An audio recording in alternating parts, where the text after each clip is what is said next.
Hello,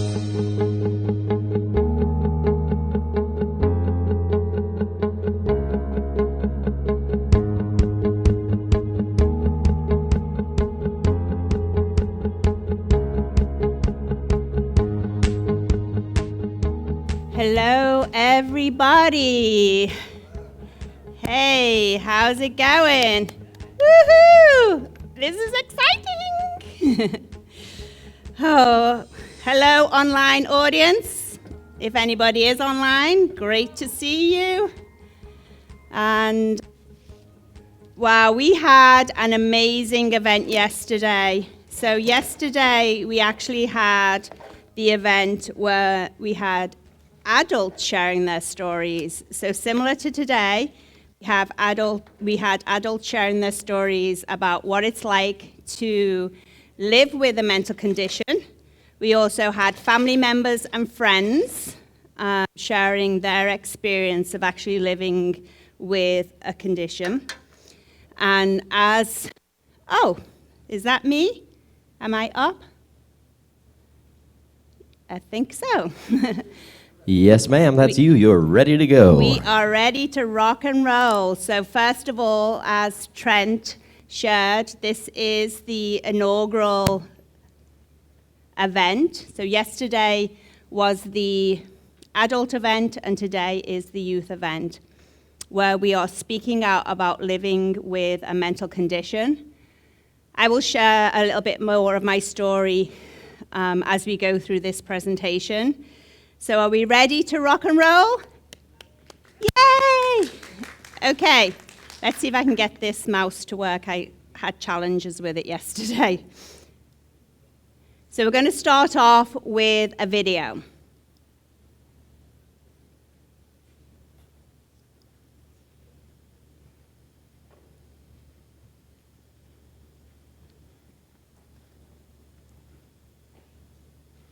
As I'm going into another year of life, you know what I'm saying, wiser, I'm definitely seeing things different than how I used to see them.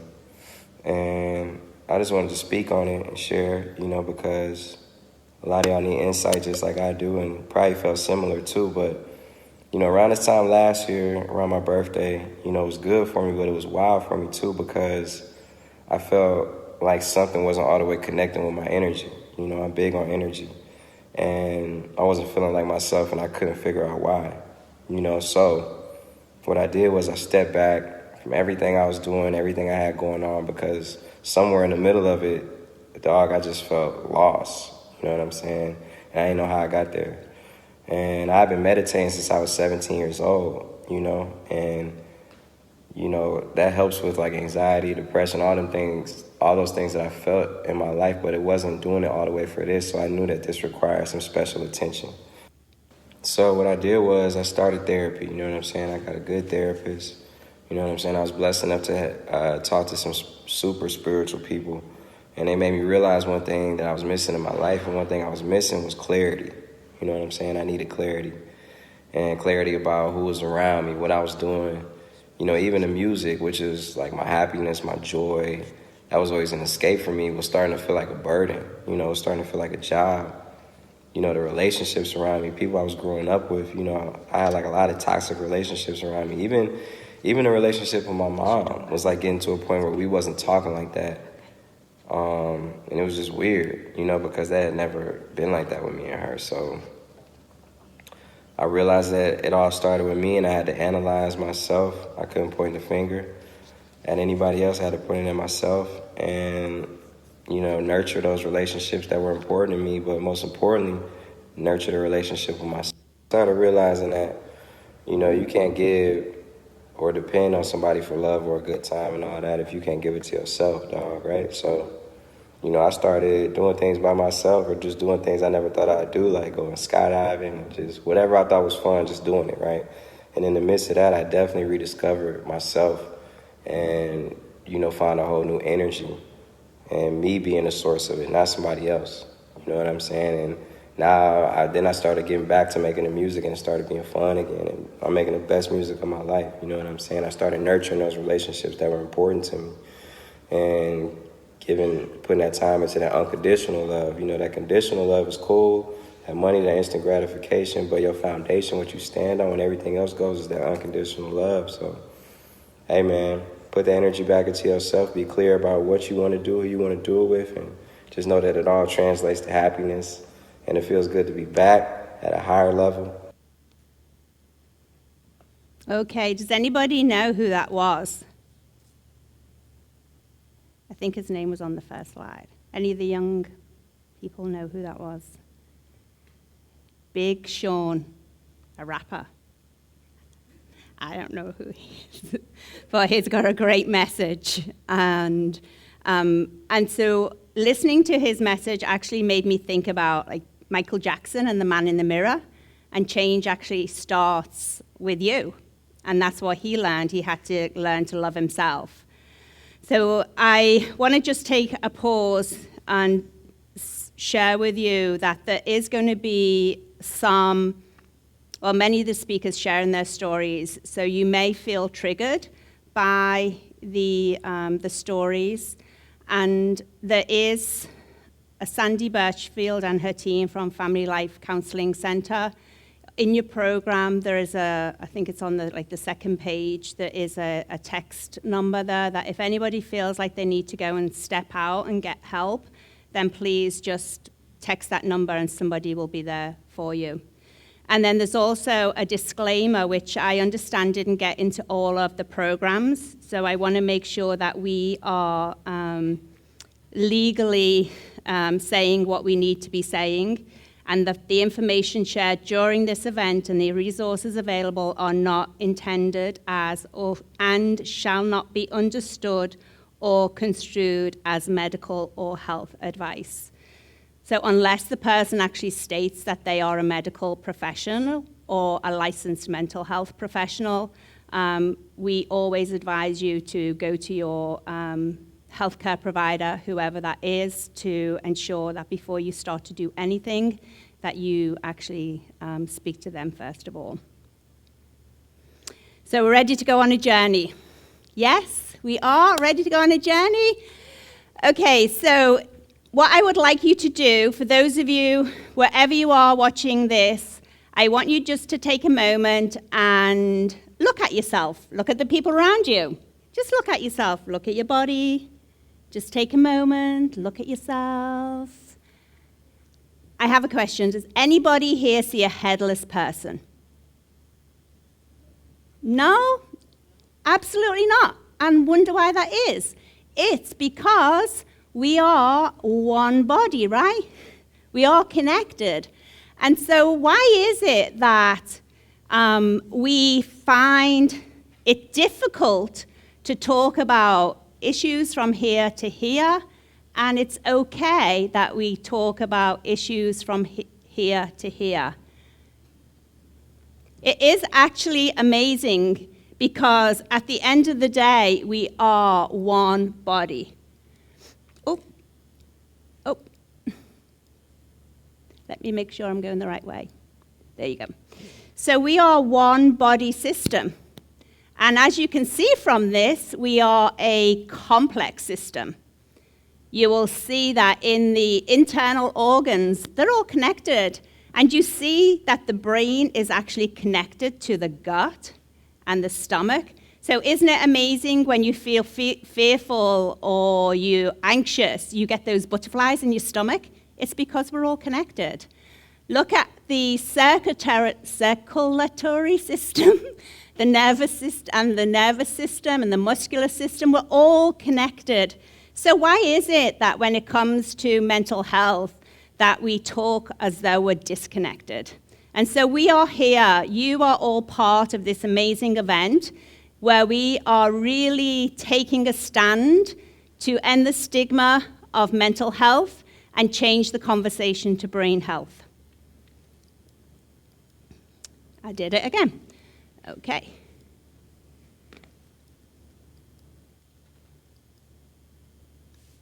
So what if we were to change the conversation from mental health to brain health? Imagine what that would do in our society. Imagine what it would do with our family and friends. Imagine When I had my first suicide attempt in the summer of 2014, I had friends who loved me, and they would tell me I just needed to pray more and I needed more faith. It's not a sin issue, it's not a faith issue, it's a brain issue, it's a medical issue. So I'm just going to take you on my journey. So you're actually going to get a peek behind the curtains of my life. So I was born in Liverpool, England, in December 1964. So I'm 57. I'm proud that I actually have lived this long, because I don't think I was meant to. Well, I was meant to. So you'll see that where I was born, I didn't actually come from like a family of wealth. I came from a family that was very dysfunctional. I came from a family where my father was an alcoholic. I came from a family where I was the eldest of 5, and I was beaten whenever my dad got drunk, and my mom got beaten as well. So but I didn't realize like how bad it was until probably I came to America, and I was like, oh my goodness, I think I lived in the project version in England, but I didn't know any better. And so in terms of my journey, like all of our journeys, right, we have ups and downs. That's life. Life is like a roller coaster. Sometimes it's an amazing roller coaster, and sometimes you're going through that dark tunnels where you have no idea what's going to happen until the roller coaster comes out on the other side.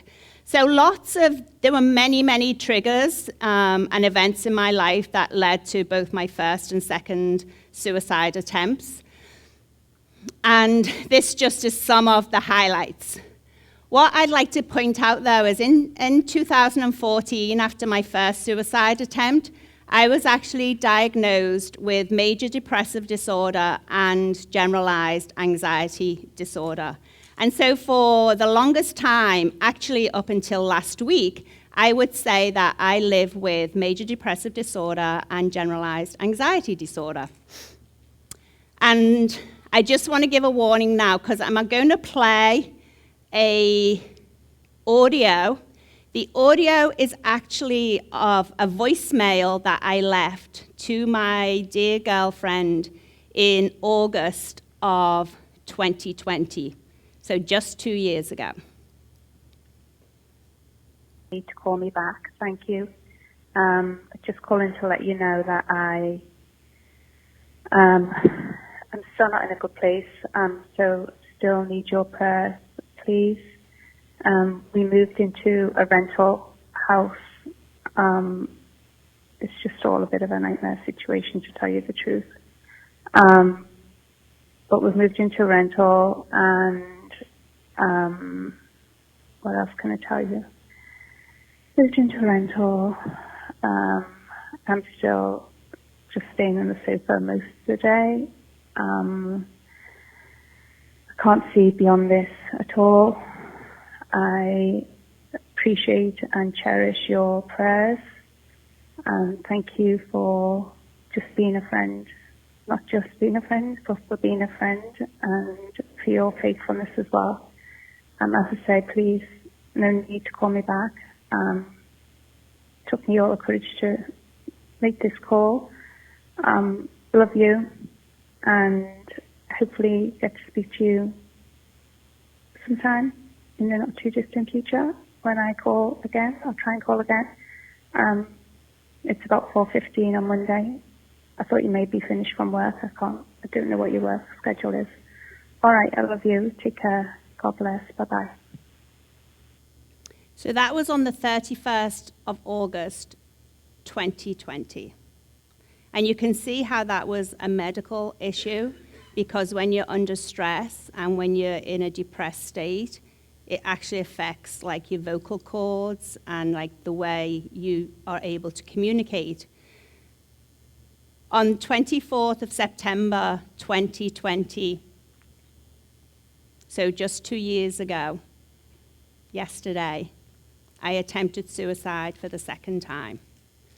I know what it's like to be in that deepest, darkest pit where you really don't believe that there's any way out. And the reason for this event is to let you all know, to let the world know that it's temporary. You can get out. There is hope. Recovery is possible. I am a living witness to that. I'm a walking testimony.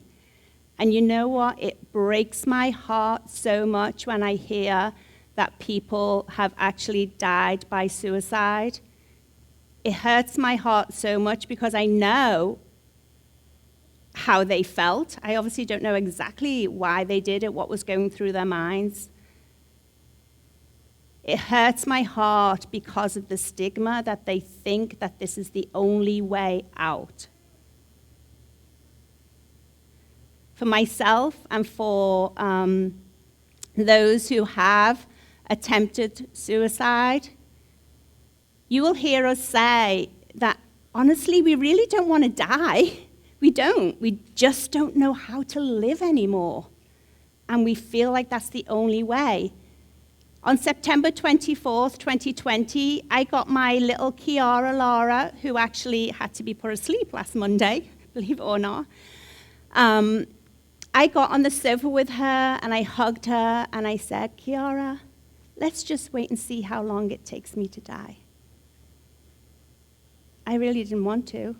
Thankfully, that in that voicemail, you know, having family members, having friends to support you, having God is really important. So don't give up on your loved ones. Don't give up on yourself.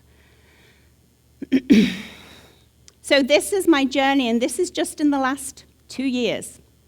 In the last 2 years, all of this has happened. So after my second attempt, I went into an inpatient facility for 75 days in Orange County. I was in outpatient for 6 weeks, and I really didn't know what to do with my life. I'd been in corporate America. I worked as a management consultant for the #1 consulting firm in the world. So I was like, oh my goodness, like, what am I going to do? I'm going to be a long-distance truck driver? I don't think so. And so I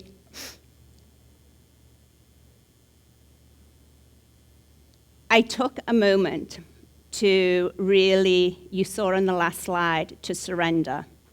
So I call my 2014 suicide attempt, I actually call that my Jonah moment. So for any of you that are familiar with the Bible, and even if you're not, we all probably know the story of Jonah and the whale, where God told Jonah to do something, and Jonah said no, and so he ended up in a whale for 3 days.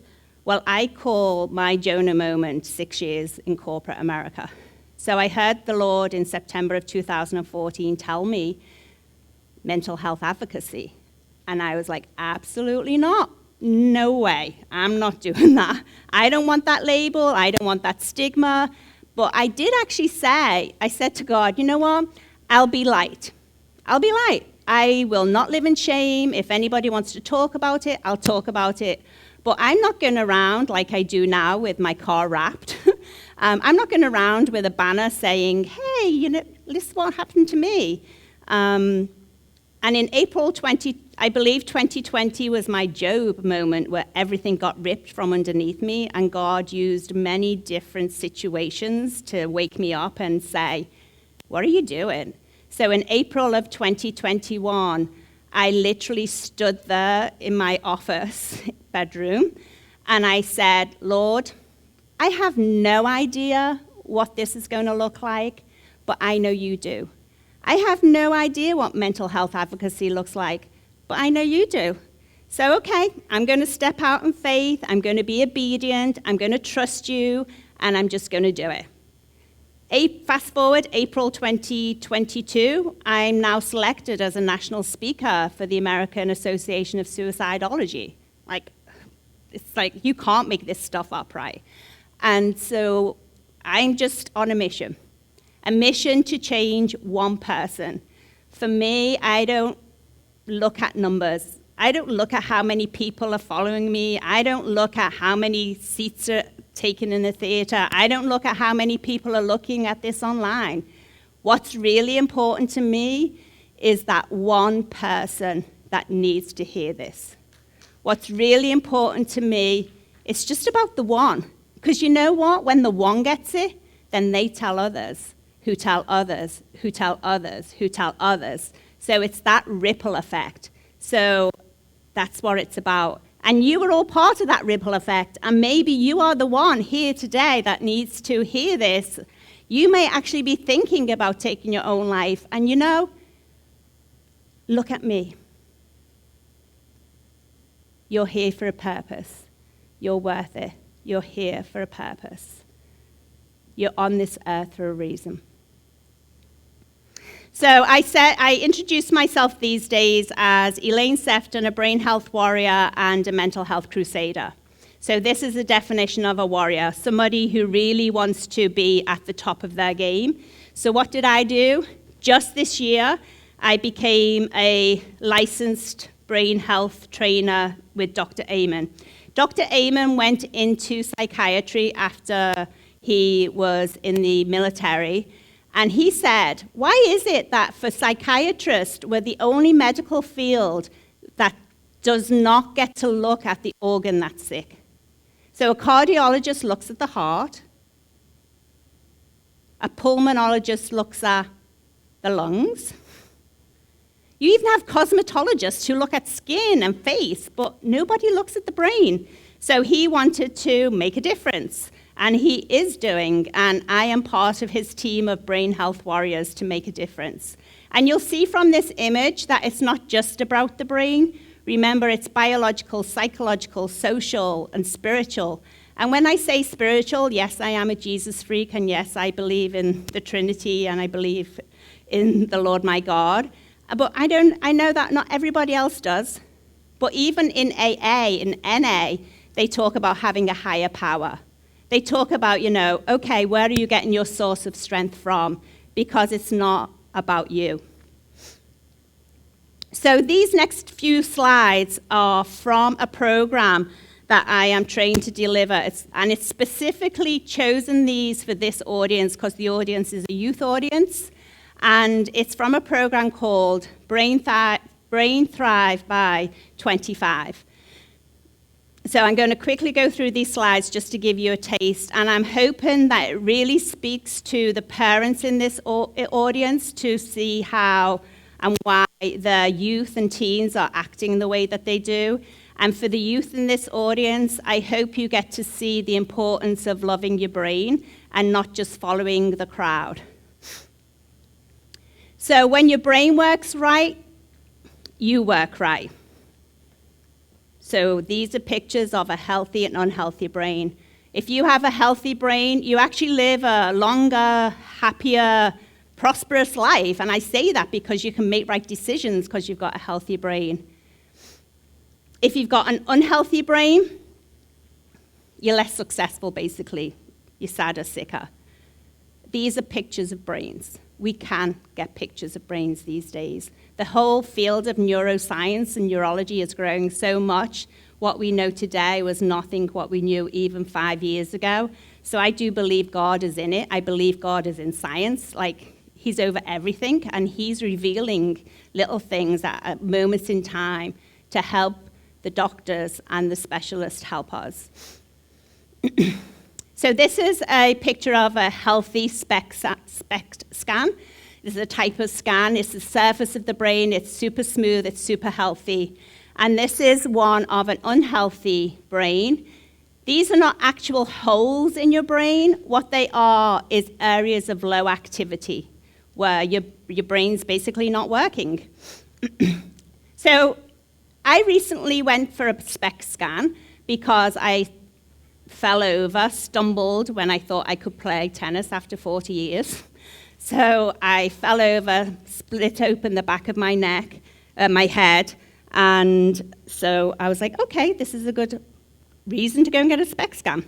So this is my brain. And the doctor actually, so the psychiatrist, I had to go to South Florida, I had to pay for it myself, And the psychiatrist actually spent 90 minutes on the phone on a Zoom call, going through my results with me. Did you hear what I say? 90 minutes with a psychiatrist. How many people get 90 minutes with a psychiatrist? Yeah, not many. So he said, I have a healthy, young, beautiful brain. I was like, oh, brilliant. And so your brain is involved in basically everything you do. You saw the body, you saw the way the body is all connected, and so your brain is involved in everything that you do. If you think about it, we don't talk about the brain, and yet the brain is the only organ that you can't live without. If you think about it, you can have a heart transplant, a liver transplant, you can get everything transplanted. Well, actually, you can take your spleen out, but you can't transplant it, but you can still live with it. You can't live without your brain. You can't transplant it. So why don't we take care of it? Because, I don't know, the stigma in mental health, I don't know what it is, why we don't educate people about the brain. Maybe because we're just learning. So your brain is ridiculously complex.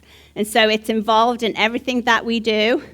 And did you know that 20% of the oxygen and blood flow is actually taken from the brain? Did you actually know, though, that 90% of your serotonin is in your gut and it's not in your brain? So actually, you are what you eat as well. Did you know that males have 10% more neurons and females have more connections? Maybe that's because we're more empathetic. I don't know.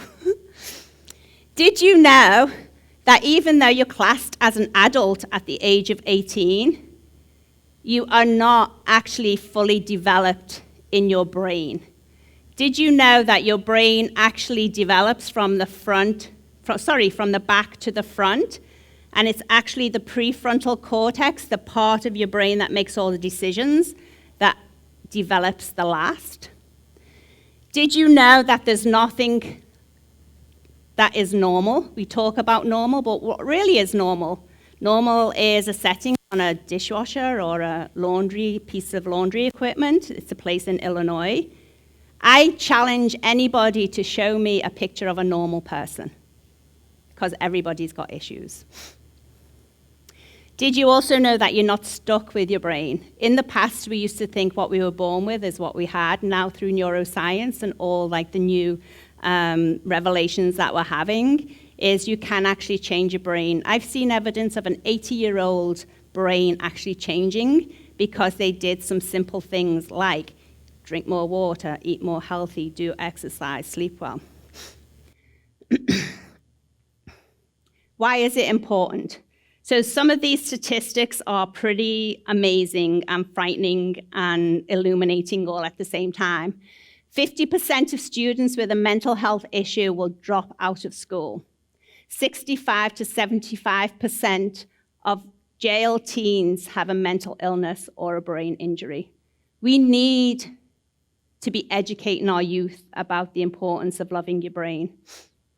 Did you know that 86% of teens know someone with a mental health issue? I bet you if I asked the question of the audience, how many of you know somebody who has a mental health issue, you would all raise your hands.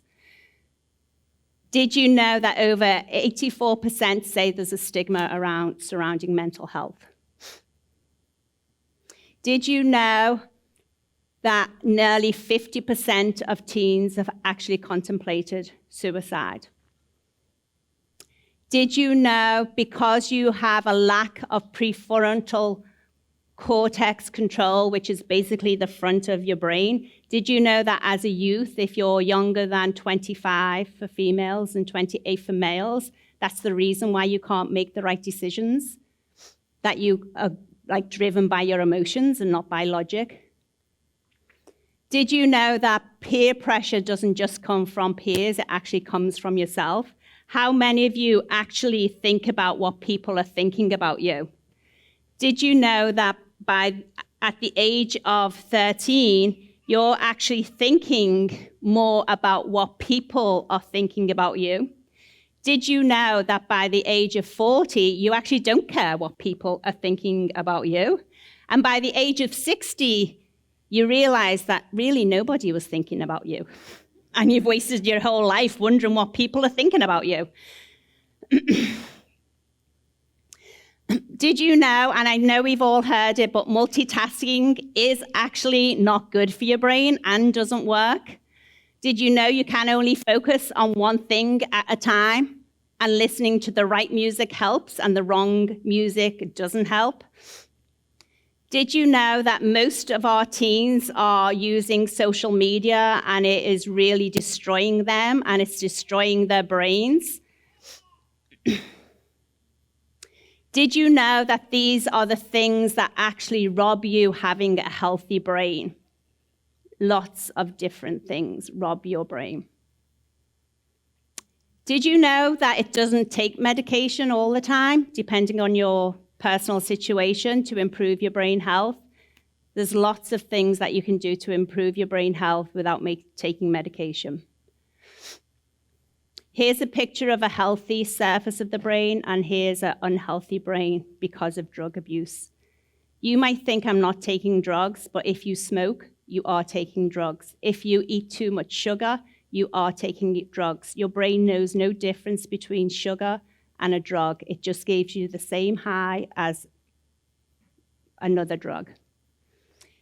Did you know that this is what dehydration does to your brain? So remember, if you've got an unhealthy brain, then you are not able to perform as well. Did you know that we all have a good brain and we all have a desire to make our brains greater? I'm not saying that we have bad brains. You might have an unhealthy brain. Did you know that your brain matters and that everybody's brain matters? Your teacher's brains, your parents' brains. I talked about that, about the brain developing from the back to the front. And if you have problems, these are some of the issues, and this is how it shows up. And when it's too low, it can actually come out in some of these behaviors. And quite often, I believe that, and actually I don't believe it, I know it because of research and evidence, that when we are told that our children have ADHD and all those kinds of things, that never existed in my lifetime when I was a child. I just was like playing outside and having fun and, but now so many of our children are medicated and it's impacting their ability to be successful. Did you know that 82% of teens report failing goals they set for themselves because they really don't know how to set goals? So simple things to help your brain is eating fish oil, taking fish oil, working out, exercising. Your brain matters. So you can actually learn about your brain. And I'm going to talk about one particular part of the brain because this is my brain. And I'll show you what it showed up as. So the cingulate gyrus is what actually controls like how you do things and decisions that you make in terms of you spend time on them or not.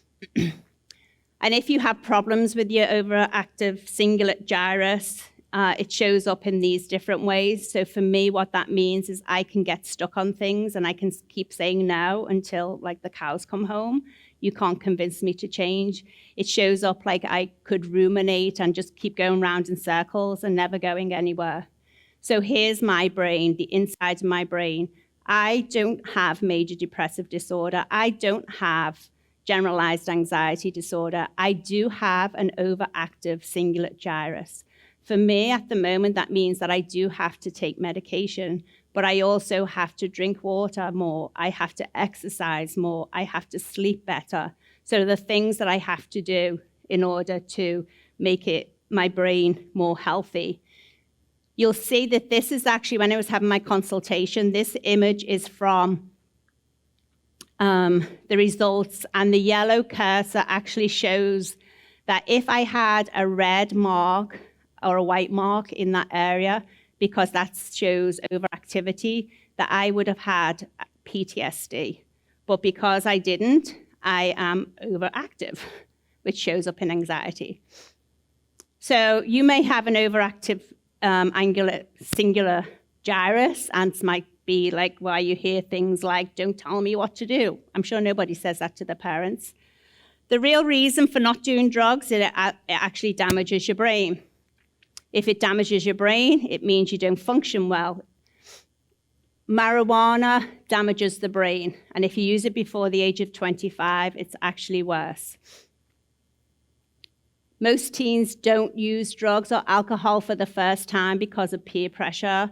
A lot of time, they ask for them to use them without any pressure because they just really want to see maybe what it does.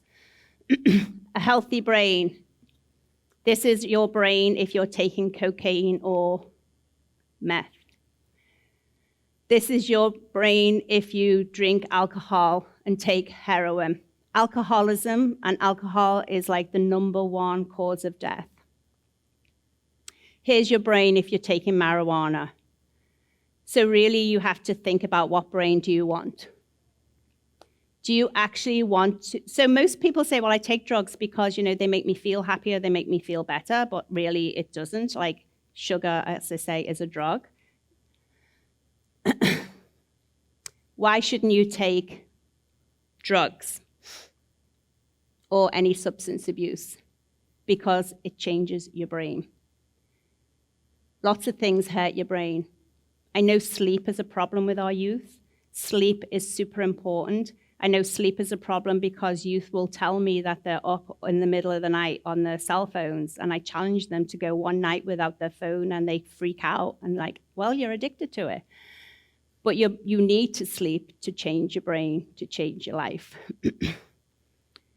These are some of the short-term effects and long-term effects of not having enough sleep. How many of you really had a good quality 7-hour sleep last night? This is what robs your sleep. This is what enhances your sleep. Simple things like sleeping in a dark room, having your room cool, getting rid of your blue lights. Many of you may smoke. Technology causes us so much great and so much problems. We have to control it. So let me ask you, I'm going to leave you with this question and a short video, but let me ask you, really, I hear youth say to me, but that just means that life's boring and I just don't have fun, because I work with youth. And, well, you have a choice, right? You can make a decision. At the end of the day, who really is going to have the better life? The one with the healthy brain or the one with the unhealthy brain? So it's up to you to make that choice. Your future actually depends on it. It might be fun now, but what about in 10, 20, 30, 40 years' time when you're dealing with the issues of an unhealthy brain? So remember, we're all connected, and it's important that you take care of the whole person. And so Robin Williams is like my hero for many different reasons. And he actually took his own life the week that I was in hospital from my first suicide attempt.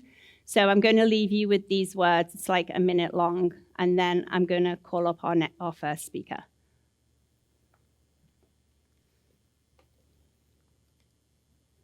Oh, no, I'm not. Well, okay, it didn't work, and that's okay. Because basically, he's saying, you have one life. And it's up to you, the choice that you have in this life. And those choices will impact the way your brain is and how healthy it is, which will then impact your future. So thank you, everyone.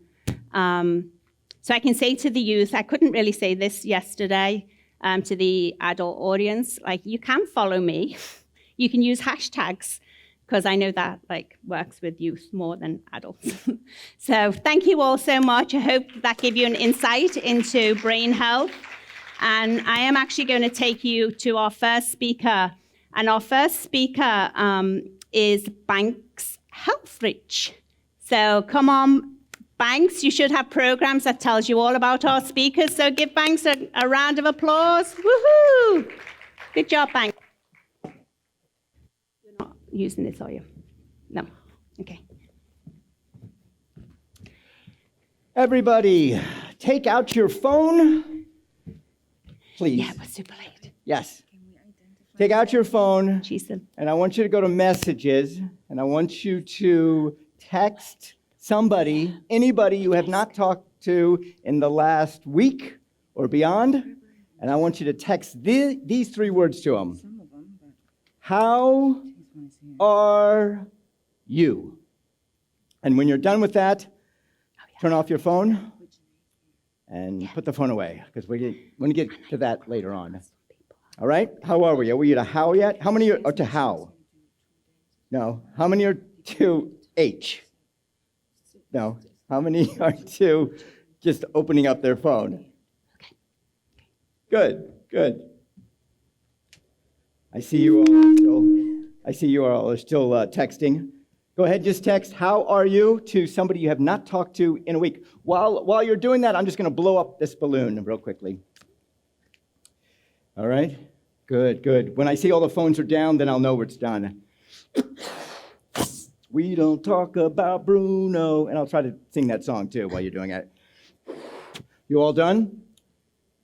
You all finished? Perfect. Put your phones down, because later on, we're going to take the phones out again, and we're going to see where we are with that.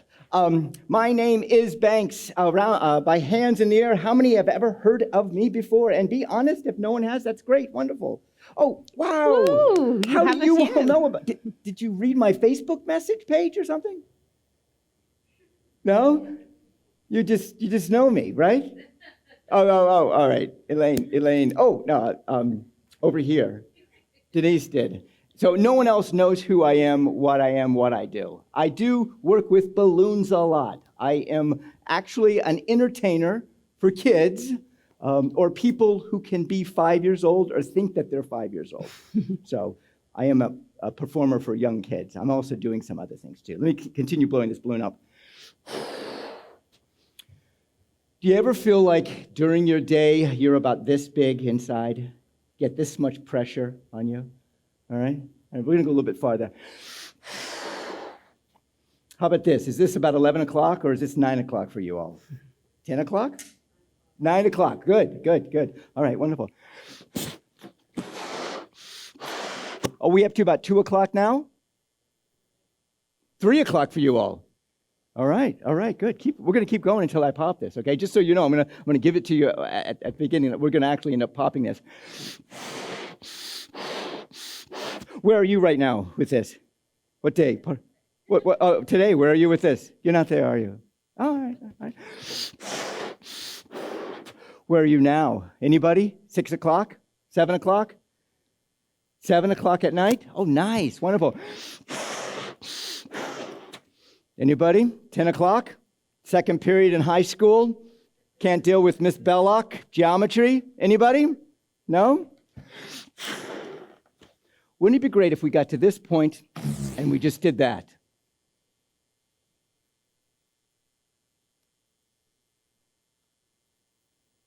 Wouldn't it be great if we could just do that? Just let it go. Just relax. Today, I want to talk about community, and community as part of the first defense when it comes to battling mental health. Community. You brought your family with you, your friends, you're here with colleagues, you're here with girlfriend, boyfriend, you're here with friends. Community is the first defense when it comes to fighting mental and emotional health. And I want to talk about that. And at the end, and I will tell you right now, at the end, one of you is going to come up here with your phone, and we're going to call up that person that responds to you. All right? One of you will do that. And I will not know how it works out, how it happens. However, we're going to try to find out if we can connect with somebody today that you haven't talked to in over a week. I love words. I absolutely love words. End is a good word when it is with stigma. Change the conversation change is a great word. Conversation is a wonderful word also. I like words like community. I like words like balloons. I like words like the story. 1987, 23-year-old college dropout. Yes, he was in graduate school 7 months from graduating with a master's in master's in sports nutrition. He was on a bus that had RBBB on it. And it was a white bus, and there were 50 people on that bus between the ages of 17 and 31. And this bus was going from Venice, Florida, a villa where everyone, all the 50, had actually spent the night, dormitory style, 1.8 miles to this big, large arena. On that arena, there was RBBB Arena. When the bus pulled up, there were giant doors, barn doors, giant ones. I'm talking 20 feet tall, and they were closed. And there was one woman standing out front, and her grin, her smile was bigger than her face. Have you ever met somebody like that? Their smile is just beyond them. And she's standing there with a clipboard in her hand. We all get off the bus, and this 23-year-old young man is up at the front. And immediately he smells something off, something like animal, like something like, you see, he grew up on a farm, 3 1/3 acres in Newport Richey, Florida. He grew up with horses and cows and pigs and chickens. So he had smelled the domesticated animals. He had not smelled this kind of animal smell, kind of exotic. And he got close enough to the barn doors, and lo and behold, behind the barn doors, he could hear some music. Music from a different time. Music that was unfamiliar to him. Music that was calliope kind of like.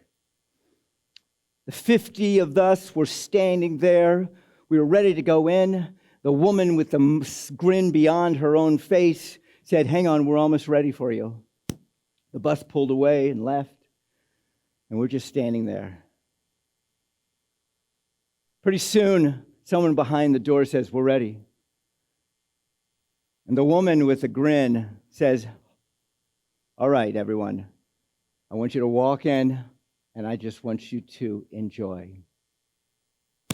The barn doors opened, and the first thing that 23-year-old young man could see were bubbles in the air.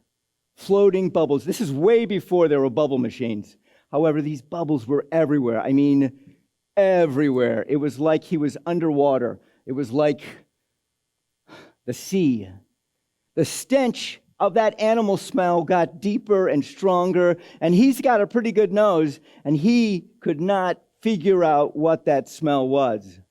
The music that was playing was orchestrated, and it was beautiful music that you would only hear on a Saturday morning when a circus would come into town.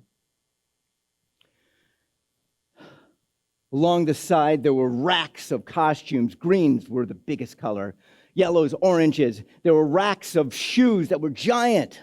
There were props. There was a hammer like this big, red mallet. There were cardboard cutouts of people in the audience. And way down on the far right, there was one ring. And then up top, there was a trapeze and trampolines. And then all of a sudden, there was a second ring. And in that ring, there was a tightrope wire. Down further, there was a group of people who were standing there. 25 of them applauding. Just applauding as hard as they could as the 50 of us walked in. And as they were applauding, there was this short man, this big, bald, probably in his 40s, and his heart was so big. He was clapping so hard. The woman on the outside with the biggest grin came in, and she was just grinning and clapping.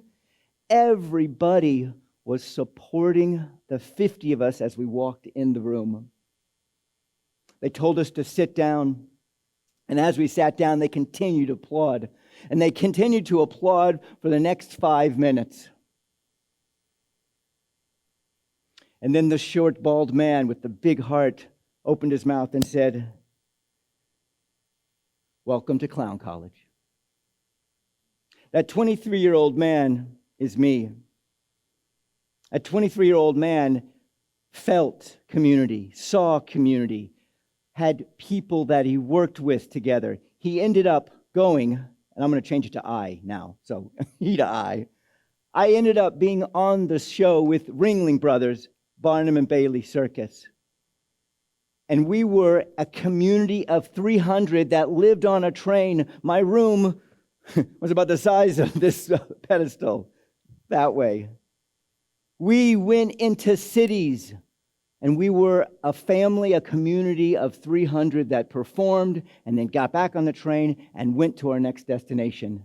I spent a year on the road with this community, and the bonds that we created, the groupings, the individual. We had a purpose, and that was to entertain the millions of people that we entertained in that year. That was a community that I was with that had the strongest bonds ever. And I was a clown. And the clowns were the lowest on the totem pole. However, there was not one person, this was 87, by the way, there was not one person that we heard of or that we knew of that had a mental health issue. Sure, the trapeze artist might drink too much the night before. He found a way to come together. Community is the first defense when it comes to mental health.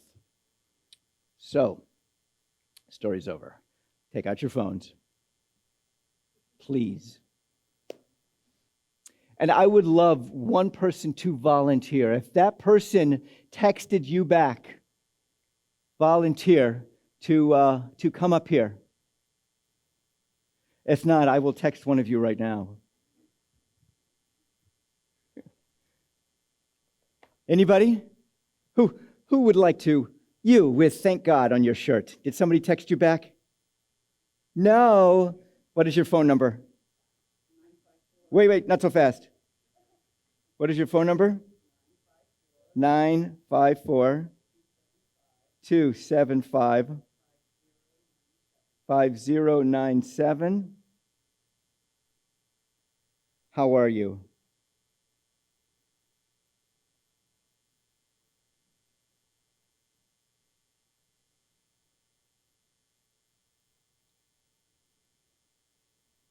Did you get it? Come on up here.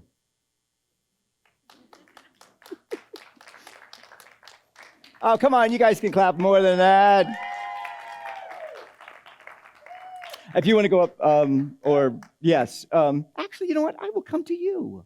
I will come to you, or I will try to come to you, yeah. What is your name? Noreen. Noreen. We're going to face everybody out there. Hi, Noreen. I like your shirt. Thank you. I do too. Yeah. Noreen, I just said, how are you? How are you? I'm great. You are? I am. Are you okay with talking to me in front of 82 people? I wasn't, but I'm here. Yeah. So. By me saying, how are you? When I asked you to take the phone out and say, text somebody, how are you? What did you think immediately about that? I thought of my grandson. Oh, wow. Wow. What is his name? Nino. Antonino. I like it. And how old is he? Tell me about him. 16. 16. Oh, wow. He's at that really tough age, isn't he? Mm-hmm. Yeah. I'm still at 16. No, I'm not. I'm at 30. Oh, yeah. I'm at 5, actually. So Nino did not respond? No. He's busy. He's a 16-year-old probably. Okay. Yeah. Who would be your second choice that you would send out to? Text. Talk to my parents daily. Oh. I would say a girlfriend in Georgia. Can you text your parents right now? Okay, actually, can you call them up right I now? could call them. Let's call them. Yeah, let's call them. Yeah, they're They're in their 80s. They don't text. All right. Totally understand that. My mom doesn't even have well, she has a smartphone. She just does not know how to use it. Great. What is, whoever answers it, it's going to be a woman or a man, hopefully. I'm calling Mom. Okay. And what's mom's name? Jackie. Oh, no. Went right to her voicemail. Oh, they're busy watching the football game, aren't they? No, they're in the casino. Oh, well, let's ask them how they're doing. Okay. Yeah, that's the question. Call How are Dad you? now. All right. And we'll put it on speakerphone? I could. Yeah. Oh, that's scary. Oh, that's scary? Okay. We'll just get close to him. You all can hear that, right? He's probably winning. We're going to mess up his whole luck. Yeah, he's a blackjack. He probably won't answer. All right. We'll go somewhere else. How about this? Stop that, okay? I'm going to call you. Okay. Can we talk? Yeah. All right, here we go. I'm just going to call you right now. I forgot your name. Noreen. Noreen. Did I even ask you what your name is? Hey, Banks, how are you? Noreen, nice to meet you. Nice to meet you at this function. How? I am fine, actually. How are you? I'm doing well. Yeah. So when I was coming here, to be honest with you, I found out that I was doing a 15-minute speech, and I really wasn't sure what I wanted to talk about. However, I wanted to say, there's an echo, I wanted to ask somebody how they were doing, because when we ask somebody how they're doing, we open up the conversation for some connection, something that we can connect to and start a community. Do you think that it worked with you and I? You and me. Yeah? I do. Do we have a community now? Yeah, kind of, more than one. Community starts with 2. Nora, thank you so much. You may go sit down. Noreen, sorry. You can go sit down. I have your number now. I will text you.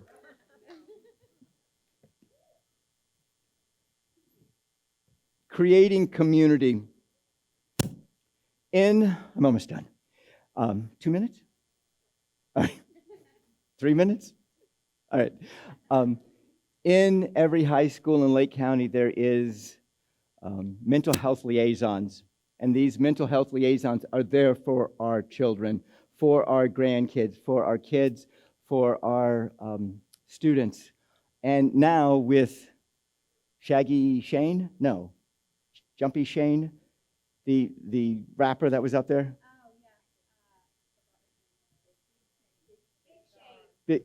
Big Sean. The younger generation, the X's and Y's, are beginning to talk about mental health. They're beginning to bring it out, unlike our generation or my generation.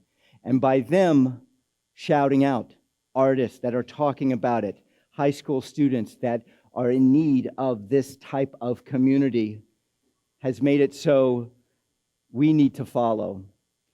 We need to end the stigma. We need to change the conversation. And we need to start asking each other how we are. Thank you.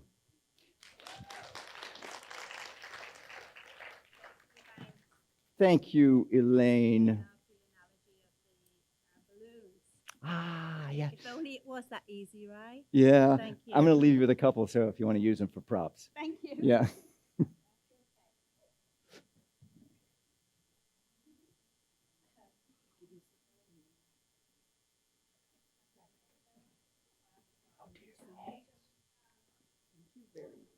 About putting on this show, or this event, it's not a show, it's an event.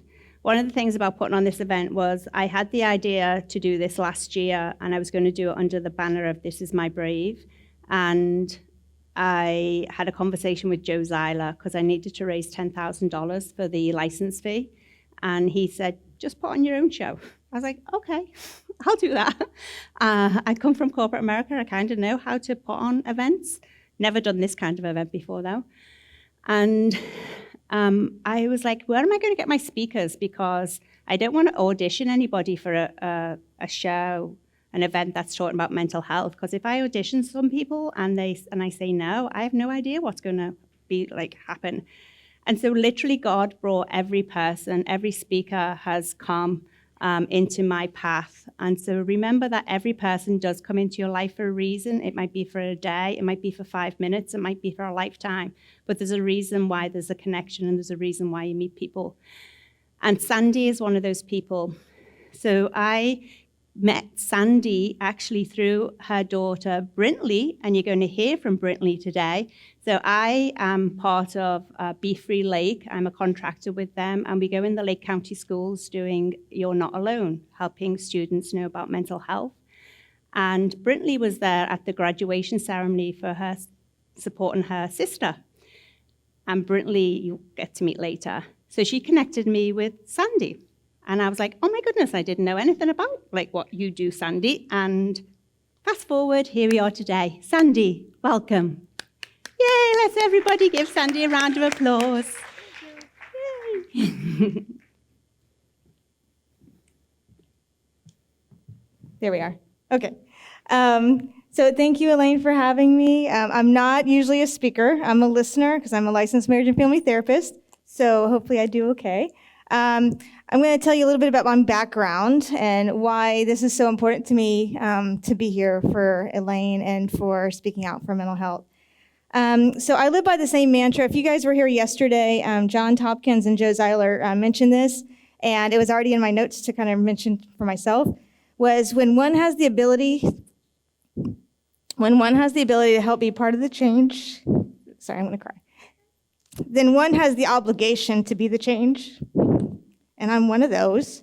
I was born in Eustis when Waterman was still in Eustis, the hospital, raised in Tavares. So this is my hometown. This is where I was born and raised. I was an 80s child, and I turned 12 in 1990, so all my teenage years were in the 90s. I think I had the best childhood. I think I had the best 80s and 90s lifestyle. I was raised in church. My parents are here. My dad was a youth pastor. They were everywhere we went. They supported my family, my siblings, and I on everything we did. My dad was an announcer. He announced the baseball games, the softball games. When we got to high school, he did the basketball games. He was there for youth football and cheerleading and announced there. If anyone knows my parents, Julie and Truman Cook, my family's raised here. So I have grandparents, my great-grandparents, everybody's in Lake County. And they're truly a rare breed. They fell in love at 12 and 13 years old in Mount Dora, and they're still in love. And what you see is what you get.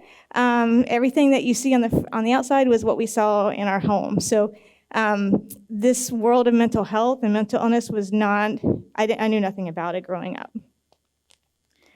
However, I did go to a public school. I went to the Tavares school system, and I rode a public school bus and till I turned 16. And so I knew that my family was different than a lot of other families. I grew up in Bassville Park, which is behind the mall, and a lot of things went on that people weren't aware of, or at least I thought people weren't aware of, especially on the back of the bus. Back in the 80s and 90s, there was no bus monitors, there was no cameras, there was lots of drugs, there was sex going on, kids always would bring alcohol in their water bottles, there was ecstasy being passed around, lots of sexual acts on the bus, and I always sat in the front and had my little book, and I, read my school books and pretended that nothing existed back there. I always heard the running jokes that, teens were into sex and drugs and alcohol. Figured this was normal teen behavior, and I was able to be protected and avoided it because I was raised in a Christian home, and they gave me lots of pep talks and self-worth, and always expected to go to college, and I was going to be the first one to graduate college. And I was always curious as to why the teens were different than what our family was or what I was. And I didn't understand why teens would turn to alcohol or why girls would let guys misuse them and mistreat them. So I went to study psychology and criminal justice. And I was in Tampa, at University of Tampa, and started volunteering in inner city because, I really wanted to understand why people did what they did and why they acted the way they did. And in my criminal justice books in Tampa, they would talk about all the sexual exploitation and the sexual trauma and the KKK, that was all happening in North Lake County. And that's where I'm from, right? That's here. And I was like, no, you're talking about the wrong area. That doesn't happen here. So I became a juvenile probation officer, worked in Ybor City, and so I thought when I graduated college that I was ready to come back to Lake County, to my little safe area here, and work with foster kids. So that's what I did. I came back, and that's kind of where my story starts with mental health, is when I came back, what I saw and experienced kind of blew my mind about what was going on here in Eustis Tavares area. From 22 to 26, the next 4 years of my life, I was kind of really involved in what they call the underworld. Leesburg, Mount Dora, and Eustis had inner city crime and racial divides just as bad as inner city Tampa. Umatilla, Altoona was known within the law enforcement area and DCF community for incest and sexual molestation among the families. So not predators, not violent people coming in and raping their kids. It was their own family members doing this. Mascot was known as the hub for sex trafficking for kids 11 to 14 years old, and it's still a very high trafficking area today. Lake County was known for being one of the highest counties for sexual exploitation. So I heard it in the history books, and then I'm now engulfed in it, like working with removing children and helping find safe homes for kids.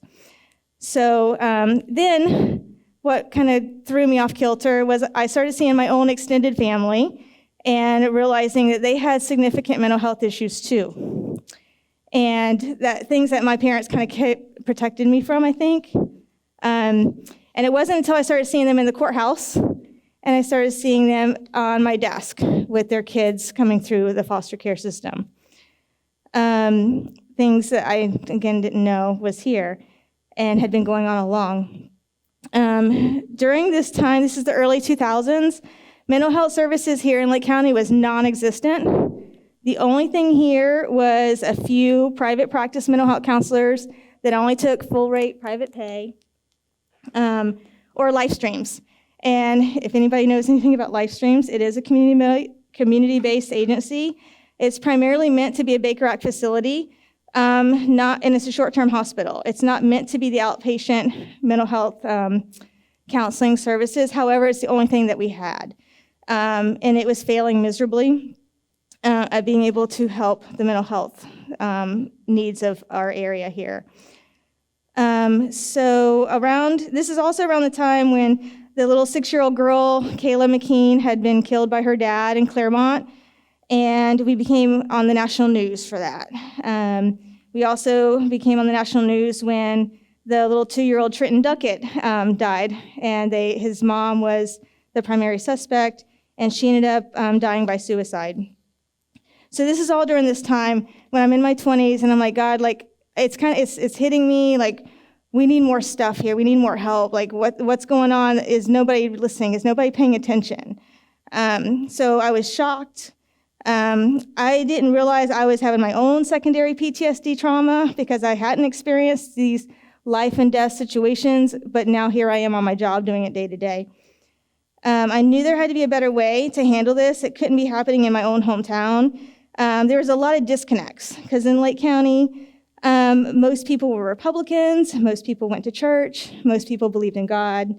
However, on the other hand, drugs were rampant.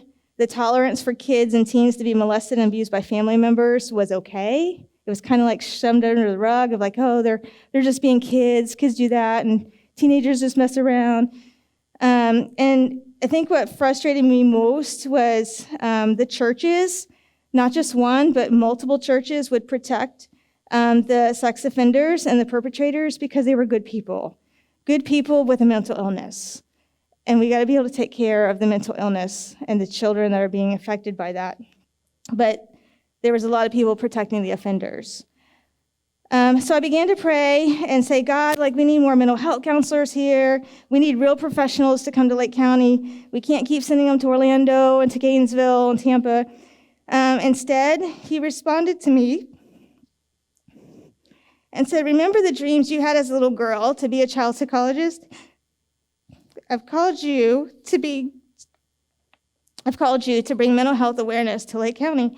So I'm in my late 20s at this point, mid 20s, and I'm ready to leave the foster care system. Like, I'm sick and tired of what's going on. I was like, okay, yes, God, I will go save the world. I'll go get my grad degree. So that's what I did. I went to get my master's degree and became a licensed marriage and family therapist. But little did I know what God really meant by bringing mental health support to Lake County. That was in 2007. During the next 8 to 10 years, my husband and I worked with hundreds of teens in the South Lake area. We were living in Groveland, Mascot. We were youth pastors. My husband has a completely different story than I do, but we had the same vision to help teenagers and young people. So he was a high school football coach. I was working with hundreds of couples with marriage counseling. We were raising our own 3 children at the time. I have 4 now, but at the time it was 3. We dedicated 10 years of our life just to ministering and helping youth, young adults, and family through counseling, through therapy, and it was not enough. I'm only one person. And so my prayers began to sound similar to what they were 10 years ago, but they were changing a little bit. I was like, God, I did my part. I went and got my degree.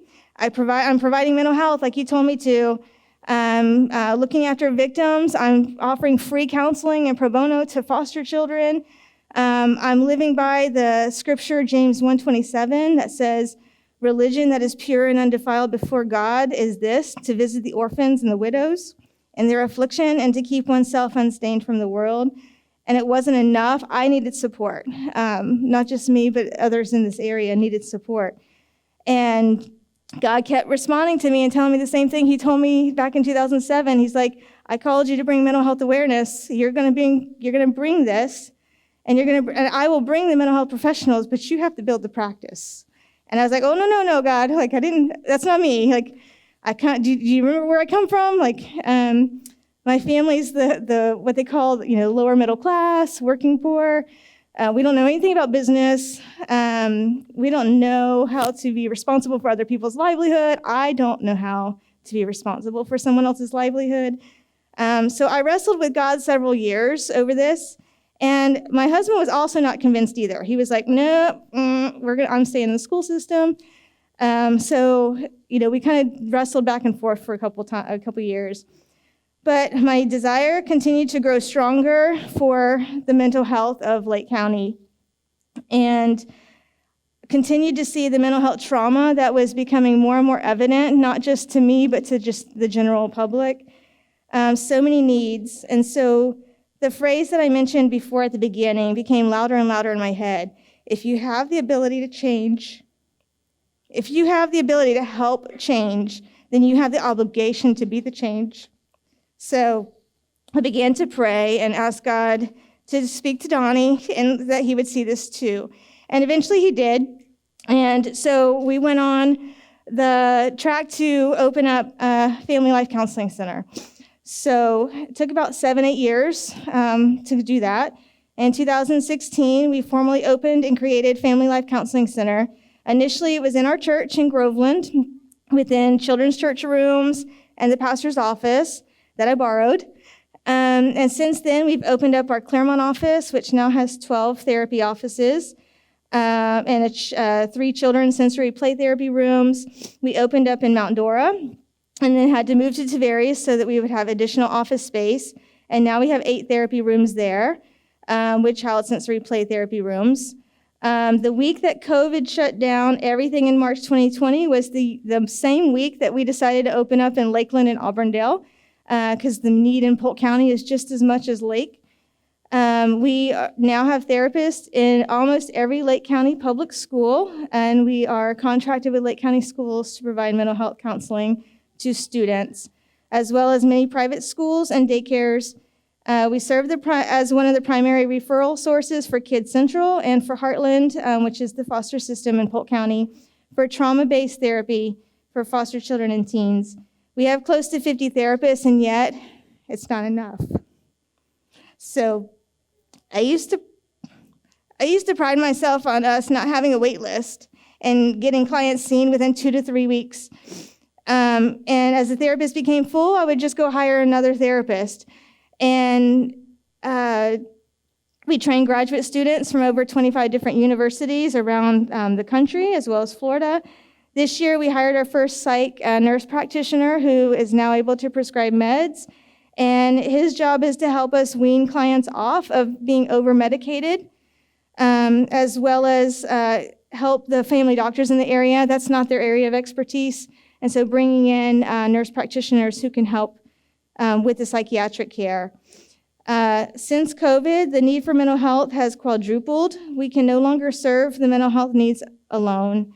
There's several new group practices here. There's also solo practitioners, and all of us are very full. Our wait list continues to grow, and we can't keep up with the need to hire more therapists as quickly as we used to. For those of you who are looking, and I'm talking to the young people, or any of you who have a purpose and a yearning, you're like, God's telling me to do something. Perhaps God's calling you to go back to school, to become a mental health counselor, or a marriage and family therapist. You have a job with us when you finish. Your story matters too, and you can help someone too. I was so excited when Brentley shared Elaine's phone number with me and to meet her, because to hear her vision for the Wellness Ranch here is amazing. I think that's a great partnership, a great team. We need this so badly in this area. Things that I want to leave y'all with, that I want y'all to know about the mental health needs. We do serve over 7,000 clients in Lake County. It's a large group of people. So I think we know a little bit about the needs here. Trauma is significant. Sexual trauma continues to be the highest source of PTSD. You said speak out, right? So speak out, I'm telling you the truth. People are turning to drugs. Generational traumas continue. And it's the trauma that's causing the PTSD. Another thing that's very real here is religious trauma. People are continuing to be shamed and punished by their pastors, their priests, and their spiritual leaders. Churches are not sure what to do with mental health. They're coming along. They're starting to understand that mental health is real, but they're not sure what to do with it. They're still pretending that anxiety and depression, you can pray your way out of it, like you mentioned earlier. That the person doesn't have enough faith to be strong enough. And mental health, like she said, it starts in your brain. There are a lot of medical things that go on. Trauma can change your brain. We don't have time to talk about all that, but it changes the dynamics of your brain. And so these are things that prayer and, yes, you need support. We need support. I believe in a higher power, and I believe in God, and he can work miracles, but a lot of times he works miracles through us. He uses our stories to help others. Kids and teens are experiencing vicarious trauma. So maybe they're not the ones that have the PTSD, but maybe they have some of the vicarious trauma that I had by seeing things and hearing about things with their family and their friends that they're too young to handle. There was a suicide a few years ago at Mineola High School, and so that still has a trickle effect on students and young adults. There was also a string of suicides. I don't know if you paid attention to South Lake, but there was a lot of suicides that year in 2017, I think it was. And they went as young as 9 years old. So 9 to 17 years old, dying by suicide.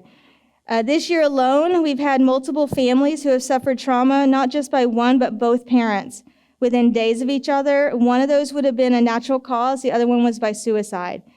I don't know where this trend is coming from or what's happening this year, but it is what it is. Children and teen are being left with no parents, and it's not because of abuse, it's because of suicide. People being traumatized by their experience from Baker Act situation. Going to live streams is not fun, it's traumatic. And people leave being labeled with schizophrenia, with bipolar, and in fact, it's neither. It's unresolved grief, it's complicated grief, it's PTSD.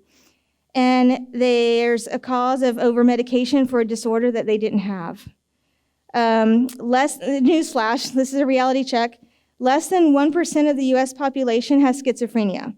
I find it very highly unlikely that Lake County has that many schizophrenics running around. I really think it's PTSD.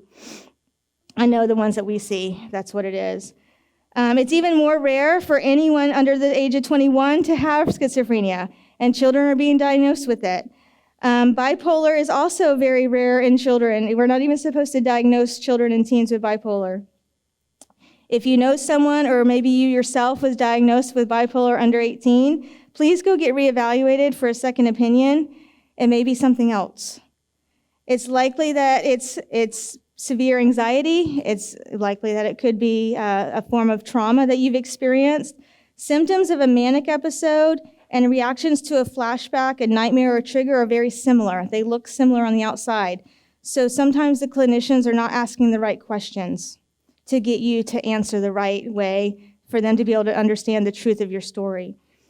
I've lived here in Lake County for 40 years. I've studied, researched the trends, the family patterns, and the social history of Central Florida in general. Because of the historically rigid conservative beliefs, the high levels of poverty that are here, the generational dysfunctional family sexual values, I believe more people are suffering from a traumatic experience that's causing anxiety, depression, shame, and paranoia. And they're paranoid with, is somebody going to find out? Is somebody going to believe me if I share my story? Or are they going to believe my mom or my aunt, who happens to be a significant person in the community? We are also expert witnesses for court, have been going to court for 20 plus years now to advocate for our clients. The good positive thing here is the Lake County judges highly respect mental health professionals. So if you're having some kind of court order issue, seek out a mental health counselor. The judges here do respect and do honor what a mental health professional says and how they support you. They allow us to keep your stories of the utmost confidentiality. They respect the client-therapist privilege. Even in the most high-profile cases, they will not require us to speak against your will on something that you've shared with us that's so private. Your stories are safe with a mental health counselor. We can lose our license to practice if we break that. When we provide recommendations to the best interest of a child or a teenager or yourself, I rarely see a judge go against our recommendations. Mental health therapy is valid. There is hope. Not only did COVID bring about a mental health that's here. There is hope. Not only did COVID bring about a mental health crisis, it also brought about awareness, especially here. When I say our wait list is growing, it's not necessarily a crisis. It's people coming in because they're aware now. They're wanting prevention. Like Bank said earlier, the teenagers are very open. They're not ashamed. It's our generation that's kind of holding that stigma still. More and more people are requesting help before it gets bad.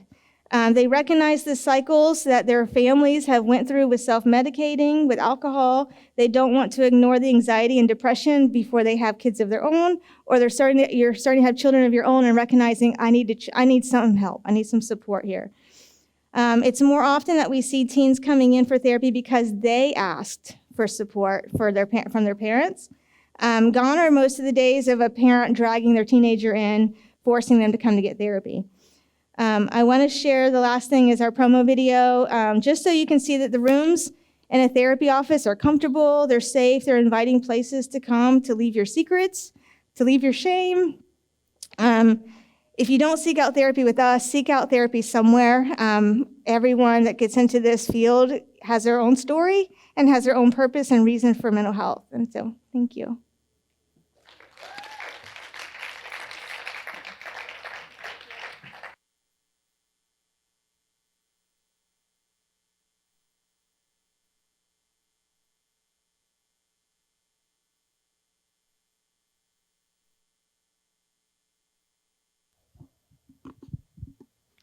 We're sorry for this brief technical delay.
My name is Donnie Birchfield. I am the owner and CEO here at Family Life Counseling Center. And I am Sandy Birchfield. I am a licensed marriage and family therapist, one of the main clinical directors here, and also one of the owners of Family Life Counseling Center. We've never looked at Family Life Counseling Center like a business. We've always looked at Family Life Counseling Center like it's a ministry. A safe environment that allows you to express yourself in a way that you usually can't or you've never felt that you could. My goal has always been to provide a holistic care, and that's what you get here. You get that holistic care. It's not a business model, it's not a medical model. We call it the recovery model. I think one of the really unique things about our practice is that we have so many therapists that have different specialties, and so that really allows us to kind of collaborate with each other. We have over 45 therapists from all different walks of life, different races, different cultures, so they're able to connect. We try to connect them with a therapist who's from the same background or similar stories, so they can feel like someone understands. We provide mental health counseling to families, couples, children, and our focus is just helping address mental health issues. When you go to therapy, when you talk to a counselor, it's not saying that you're alone. It's you reaching out and learning skills that you just weren't taught before. Having a mental health problem is like being stuck in the middle of the ocean. Medication can help you stay afloat, but it's the therapist that's going to help you get back to land. One of the hardest things for someone to do that needs counseling is to make that first initial phone call. There are people that are here at Family Life Counseling Center that want to love you to life. When you work in a group, an interdisciplinary team, it makes the journey to recovery quicker, better, and more reliable. We do traditional talk therapy, but we also use some integrative things as well as things like brain spotting, the safe and sound protocol, which are all based in neuroscience. We also offer action sports groups, art therapy, music therapy. We really like to be outside of the box, and we recognize that healing isn't one size fits all. The moment that you see one of our staff members, you just don't feel alone anymore. We want you to feel like you're walking in a room with family, with someone who truly, authentically cares about what's going on in your life. Therapy is not just a one-time thing. It is a process. You have to surround yourself with people who truly, authentically care about you. We've been there. We know what it's like. We've been in that seat, and we want to help you get through it and come out the other side whole and healthy. Being able to see someone who initially comes in broken, who comes in depressed or super anxious, feeling overwhelmed, and being able to see them become empowered, to be able to see them start seeing their own strength within themselves and come in with joy and come in with peace, that keeps me going. It's completely normal to be nervous. Just come, do it anyway. The freedom that you can have on the other side of it is definitely worth it.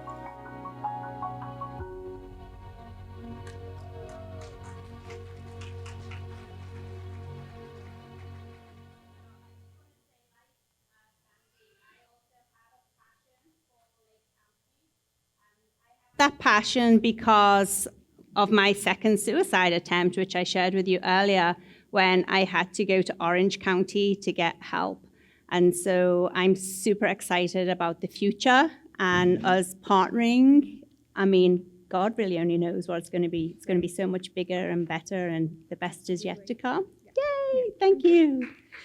Thank you. Thank you, Sandy. Okay, so we are going to have a youth, actually, a young adult, share her story, and then we'll have like a short 2-minute break and before we continue on. So next up we have Janae. And oh my goodness, remember I said that like God works in mysterious ways and he like connects people and brings people into your life. So this is how I met Janae. I was on Facebook Marketplace looking for stuff for my granddaughter. And I saw that there was, I don't know, can't even remember the detail now. But I was like, oh, I want to go and get that. I think it was a slide. I'm going to go and pick that up. So I contacted this person who I don't know, and I went to their house. And I'm like all the way in Groveland, of all places. This was like 3-4 weeks ago. And you know me, I Elaine. That's what my friends say. She's Elaining, which means I'm talking to people because I just love people and I just want to connect with people. And anyway, I came from that house with more than the slide. I had a bunch of other stuff that I bought. And next minute, they're talking about Janae. And I had said I'd been to Groveland Church to Hope International to speak on brain health to the teens there on a panel. And they're like, oh my goodness, that's our church. And I was like, really? And I said, oh, I'm doing this show and I'm really looking for entertainment for the youth. Do you know anyone? And they're like, our daughter has a dance team and you're actually going to see the dance team later. And like, seriously? And then Janae's going to share her story. So, okay, thank you. Appreciate Thank you it. very much. So, Janae, I hope I said your name right. And Janae, you'll have to correct me, sorry. And she actually has the same life verse as I have, which is Jeremiah 29:11, because he knows the plans that he has for us. So come on in. Yay. Thank you. And how'd you say your name? Janae. Janae. Yeah, okay. you said it good. I said it good. Okay, over to you. Thank you. Hi, everyone. How are you? So my name is Janae Martin. I am the director and founder of Q-Line Dance Company. So I really don't like speaking. Everybody knows that about me. I'm very nervous. I don't know why. But I can dance on stage, right? I'm human, so I'm always nervous. So I didn't really know what I wanted to talk about. I was diagnosed with ADHD at the age of about 8 or 9. My parents thought I was just like a bad kid. Like I would do horrible things. I would crawl underneath the desk while the teacher was talking. I would make bird sounds just because I was probably bored or couldn't focus on one thing. So I literally tried everything. They put metal in my shoes to like balance me out. I took fish oil to help with my brain and relax me. And then they put me on medication. The medication I was on, I was kind of like a zombie. I was not myself anymore. I've always had a bubbly personality, very outgoing, always talking, laughing, making everybody else laugh. But once I got on the medication, I was just totally different. I was zoned out. I really wasn't talking as much. I would do my classwork. I would sit there and be quiet like the teachers wanted me to, but I wasn't me. So one day we went to a dance studio, and it was a lady who looked like me. So coming from my community, there's not a lot of people who have businesses that looks like me. So seeing that, I was like, wow, I want to do that. So I took my first dance class at the age of 8. And ever since then, the rest has been history. I've learned discipline. I've learned respect. I've learned how to be able to hold conversations now without getting antsy. Having ADHD, I think people mistake it as, oh, you're just all over the place, or you don't know how to do this, or you can't do this. But I'm here to tell you that you are more than able to do anything that you put your mind to. I never thought I'd be standing here today speaking to anybody about my dance company. We are based in Groveland, Florida. Shout out to Groveland. Woo, woo, woo. We're a small dance company. Next month will make a year of us opening. I'm very proud of us and how far we have come. What else? I don't know. I'm trying to think what else to say. Oh, yes, I am a firm believer of Christ. God is everything for me. I have been put in a situation where I wanted to end in my life before, but God literally saved me. My grandmother passed away, and she was like, see, I'm about to get emotional, but she was like a really important person to me. Sorry. When I lost her, I didn't really know what to do from here. Q-Line isn't just a name I came up with. Her name was Jacqueline, so I took her name and made it into, so her name was Jacqueline, so I made it Q-Lin, and then I kept playing with them like Q-Lin, and then I came up with Q-Line. So everything we do is for her because she's the one who introduced me to Christ. So without her, there would be no Q line, there would be no me. So I'm just grateful for this opportunity, and I'm thankful, and thank you everybody for letting me speak. Wow. Thank you. That's awesome. Appreciate it. A 2-minute break, or shall we just keep going? Just keep going. Okay, we're going to keep going. All right. You're all of an age where you know when you want to go to the bathroom, you can just go. And you know where they are. Oh, hold on.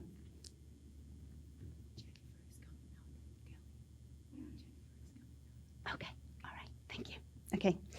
Okay, thank you to a wonderful person who is managing me, who doesn't want me to say her name. Okay, so next we have Jennifer. So Jennifer, I met first of all at a ladies' business connecting session, coffee in Lake County. It was actually up in the Claremont area. And we just really connect. And, you know, some people you just connect with immediately and some you don't. And you know what? That's okay. And so we just got to start talking, sharing stories. And as a result of that connection, I asked, would you want to speak in my show and talk about and help people understand what it's like to be as a parent? Because not only I believe that a lot of time and attention is spent on the people who live with a condition, but we also need to hear the stories from people who live with those with the condition, because they are just as impacted as much as everybody else.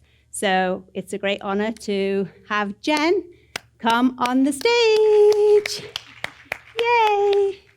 Good to meet you. Thank you. I failed as a parent.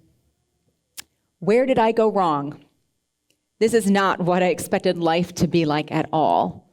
Maybe I never should have had kids. These are thoughts that would go over in my mind so many times as I was trying to understand what was happening or what was even wrong with my children. I have 4 children, and 2 of my teenagers live and struggle with mental illness. I have a daughter who's been diagnosed with BPD, or borderline personality disorder, and my son with DMDD, which is a disruptive mood dysregulation disorder. We saw symptoms with him from a very young age. He would have severe outbursts or tantrums several times a week. Any changes in plans would throw him for a loop, or even in his schedule. At 9, we took him to a psychologist to have him evaluated, and that's when we received his diagnosis. When he was 13, we took him back to a different psychologist to get re-diagnosed, thinking maybe it was something else, but he received the same diagnosis again. Regular therapy is probably the best medicine for this, some medication as well. However, he's still young, and I can tell you that we will have challenging days, and I expect we will for a while, because as Elaine explained earlier with the brain, it takes a long time for it to fully develop. My daughter was 14 when she was first Baker acted. I was in complete shock because I felt like I never saw those signs. I didn't see those hallmark signs that I thought were of depression. She was tired and had stomach issues. I later found out she had an eating disorder and she was self-harming. She hid it very well from my husband and I. She was also sick a lot, and I would have to pick her up from school on a regular basis. Then the pandemic came, and I can tell you that the pandemic was not her friend. She was Baker acted 3 times during that year and spent 6 weeks in an outpatient residential program. It was very stressful and overwhelming for all of us. We later found her a therapist, and it took several therapists, but we found a therapist that works with teen and adults with her exact diagnosis. And it does take a few therapists. Do not be afraid to shop around. Sometimes you have to find what's going to be a good fit for yourself. She's been seeing the same therapist for over 7 months, and I can tell you we've seen a lot of changes. She also attends a group therapy with other teenagers that share a lot of the same illnesses as her. I think for her, therapy is probably the best treatment. She still has her ups and downs, but she is gaining valuable tools and learning what to do when she does have her bad days. Recently, my husband and I read this book called Stop Walking on Eggshells for Parents. This book is specifically for teens and adolescents with BPD. And let me tell you, the first half of the book, I found myself crying and becoming depressed just because I was learning so much about what was really going on with my daughter, what's going on in her head. And I literally went through those stages of denial through acceptance, realizing that this is going to be a forever illness, realizing that this is not temporary. I had to accept that this is my life. This is going to be my children's life. And I can't imagine what they were feeling as they were learning more about their illnesses. I also learned how large a role genetics can play in regards to mental illness. And I can tell you there was a time when we were going through a lot of this that I would see posts on social media from family and friends, and I would become envious or even angry, wishing my life was as easy as theirs. However, I then realized that when I post on social media, I'm also posting all of the happy and joyous moments. I'm certainly not sharing the downsides of what we are dealing with. And you know what? I realized everybody has their problems. Everybody has issues. Then there was also advice that we receive from friends and family on how to deal with our teens. I'm sure many of you also been giving some of that unsolicited advice. I have learned to keep in mind, though, that their advice is well-intended, but many people do not fully understand mental illness. And my hope is that this knowledge will be more available and more people will become better educated on this topic. As it's been said here, we want to end the stigma, change the conversation.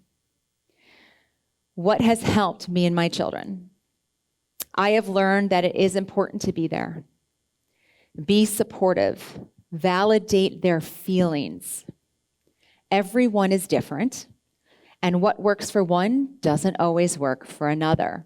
So we have to be open to different treatments, different opportunities and options.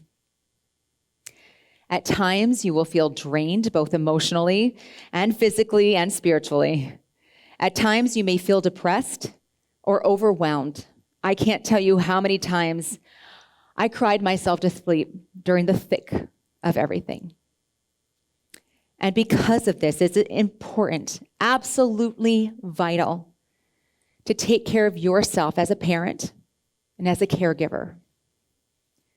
For me, I have found, and everyone's different, but that exercising daily, following a healthy diet, setting a good example for my children. I also need to take time, watch a TV show or read a book, just time to myself. But you also cannot be afraid to ask for help for yourself. Counseling and support groups can be very helpful and give us better insight into what we are dealing with and our feelings. I've even joined a few support groups on Facebook for parents who are dealing with children with the same disorders as mine have, and it helps me tremendously. You will have bad days, some very bad days, but you will also have good days. Do not take those moments for granted. Hold on to those memories. Where there is a down, there's going to be an up, and there is hope. There is always hope in all of this. And you will become stronger as you face and conquer these challenges with your loved ones. But in the end, never, ever give up. Thank you.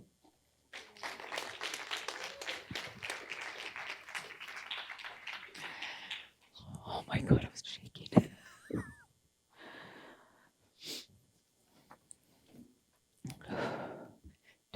I have a challenge for your son and daughter. Maybe they get to speak out next year, because this show is going to be every year. And the Mayor of Mount Dora has already said that we can have it in Mount Dora next year. So to your children, that's your challenge. Okay, next we have Kelly. Kelly actually is a member of Sandy's therapist team. She spoke yesterday to the adults from her perspective and sharing her story. And she also, because her story is also powerful for youth, and hearing from a therapist as well is important. I'd like to introduce you to Kelly. Kelly Jennings. Hey. It will be.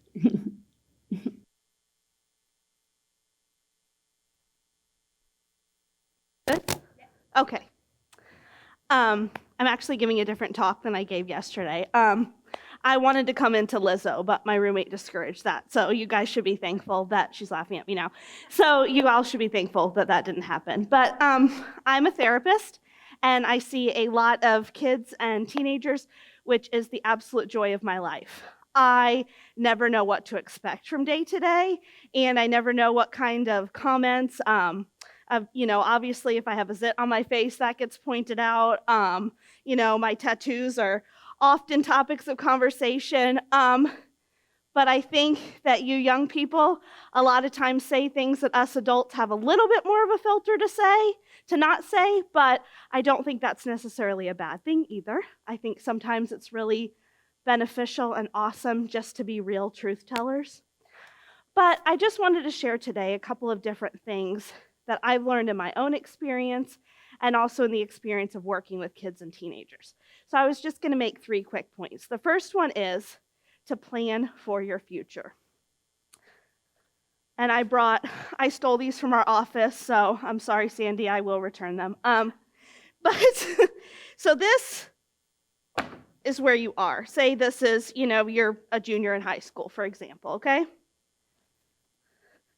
This is where you want to go. Say that you want to be a teacher, okay?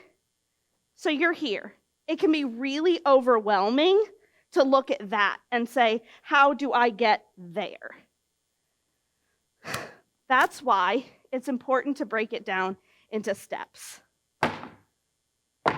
And a lot of times there would be more steps than this, but I didn't want to carry more of these tiles. So I'm a junior in high school. What do I need to do next in order to be a teacher? I need to get good grades. Then I need to pass the ACT or the SAT.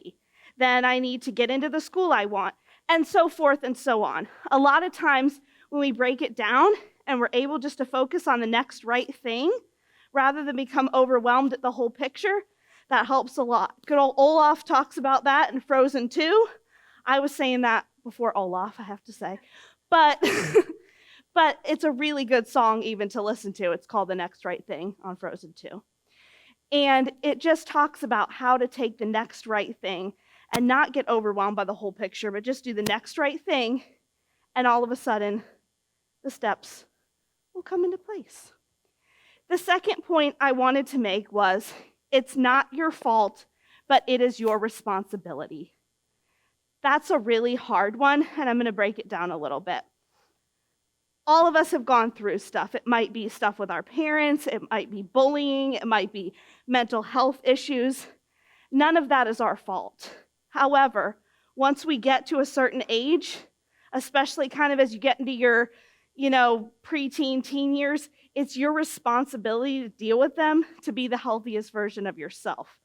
For example, if you have a stomach bug, that's not your fault, right? Unless you ate like bad cheese or something. But it is your responsibility to deal with it so that you get better, right? You rest, you take, Pepto-Bismol, whatever, in order to feel better. We have to do the same thing with the stuff we've been through. We have to take the steps in order to feel better. It might be reaching out to a therapist. It might be reaching out to a pastor. Those mental health liaisons at the schools are my heroes. They are some of the mental health liaisons at the schools are some of my favorite people in the world. They are there all day, every day to help and support you. Please don't hesitate to reach out to them. My third point is this: be yourself, okay? Sometimes it's easier to hear that from an adult because, we've kind of come into our own. But as you're walking through your high school years, it's so easy to get caught in middle school and high school years. It's easy, I think, to get caught up in what's going on around you. But again, talking about the future, I think it's beneficial to think about, hey, who do I want to be in the future? Maybe you're a really good artist. Don't let your art be diminished when you see everybody around you doing something else, because you don't know about in the future if that art is going to be the thing that brings you the most joy and that brings you financial security and that, that gives you the life you want. It's so easy, I think, in middle school and high school to be caught up in that little world that you're in, but to remember that the world is so much bigger and to be yourself so that you can find your full and true calling in that world. I'm going to give you an example. And the thing is that when you're not yourself, everybody notices. I have 2 dogs and 3 cats, okay? And I love them all very much. But cats and dogs are very different, okay? I have a 1.5-year-old big black and white cat named Moxie. And here's the thing. If I put Moxie on a leash, does anybody think that Moxie would be very happy with me? No, right? Okay? And my roommate again is shaking her head. She's picturing Moxie on a leash. If I asked Moxie to go and take a walk or chase a ball, again, what would she do? She'd be like, you know how cats are too. Get the major RBF. But she'd give me this major look, right?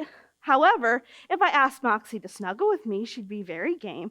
If I pet her, she'd be very game. If I played the little wavy toy, she'd be all in, right?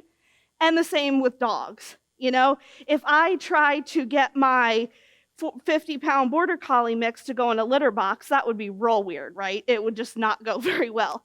We all have a purpose, and we're going to find the most joy in finding our purpose and walking in that, no matter what the world around looks like. I love young adults and teenagers.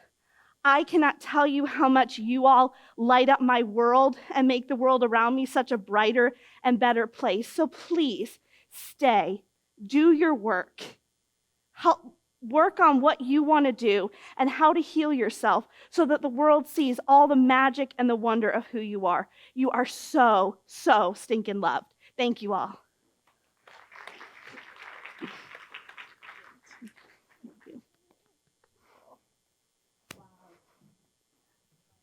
Powerful, and I'm not bending down. I actually didn't find my purpose until last year, probably. I knew what it was, but I really didn't find, and I know what it's like to go through your entire life wearing a mask and trying to be somebody who you're not. Okay, thank you, sir. Okay, let's take this moment to say thank you to Eustis High School and the production team. Yay! And also to do a quick promo for Bay Street, or I keep saying Bay Street, Bay Pharmacy and Journey Christian Church, who actually donated the funds for the production team. So thank you. Thank you very much. So next we have, I love the youth, they're just amazing. So we have Callie. And Callie, I met through doing the You're Not Alone program. She's from Tavares High School, which I'm sure she'll tell you. And she was at the graduation, and in the graduation ceremony, I shared with everybody there the vision of Rest and Renew. I shared my story. And Callie literally come running up to me, and she's tears in her eyes, and she's like, I want to be part of this. And I'm like, okay, I'm doing a show. I'm doing an event. Do you want to speak? And she said, yeah. I was like, wow, that's really bold and courageous. So I have the absolute pleasure of welcoming Callie Combs to the stage.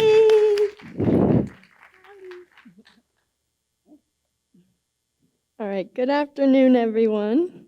My name is Callie, and just like everyone else has shared today, they think that there is a negative stigma around mental health, and it doesn't really portray its true meaning. So I'm here today to change that by talking a little bit about how to talk about your mental health more and be more comfortable talking about it. So first I'm going to start off with a little bit about my story. So right now I'm 16, and for the first 12 or 13 years of my life, my mom and my dad share custody of me. And throughout these years, my dad was an addict, so he was in and out of jail and in and out of rehab, or more or less my life. He was never a stable father figure for me, but that was really hard for me to see at 12. For any age, it's hard to see someone you care about go through an addiction. Not only during the time I was living with him, but after as well was very hard for me. When my mom rightfully got tired of watching him manipulate and use me, she went to court to get full custody. When that day rolled around, my dad didn't even show up. This led me to a pretty rough patch in my life. I was constantly wondering why my dad would choose drugs over me, and this thought seemed to consume my mind. So I would try therapists, which for me just felt like another hour of school. I would try journaling, but I thought it was stupid to write because no one else is going to see what I'm writing. And I was definitely way too tough to talk about this to people that I know.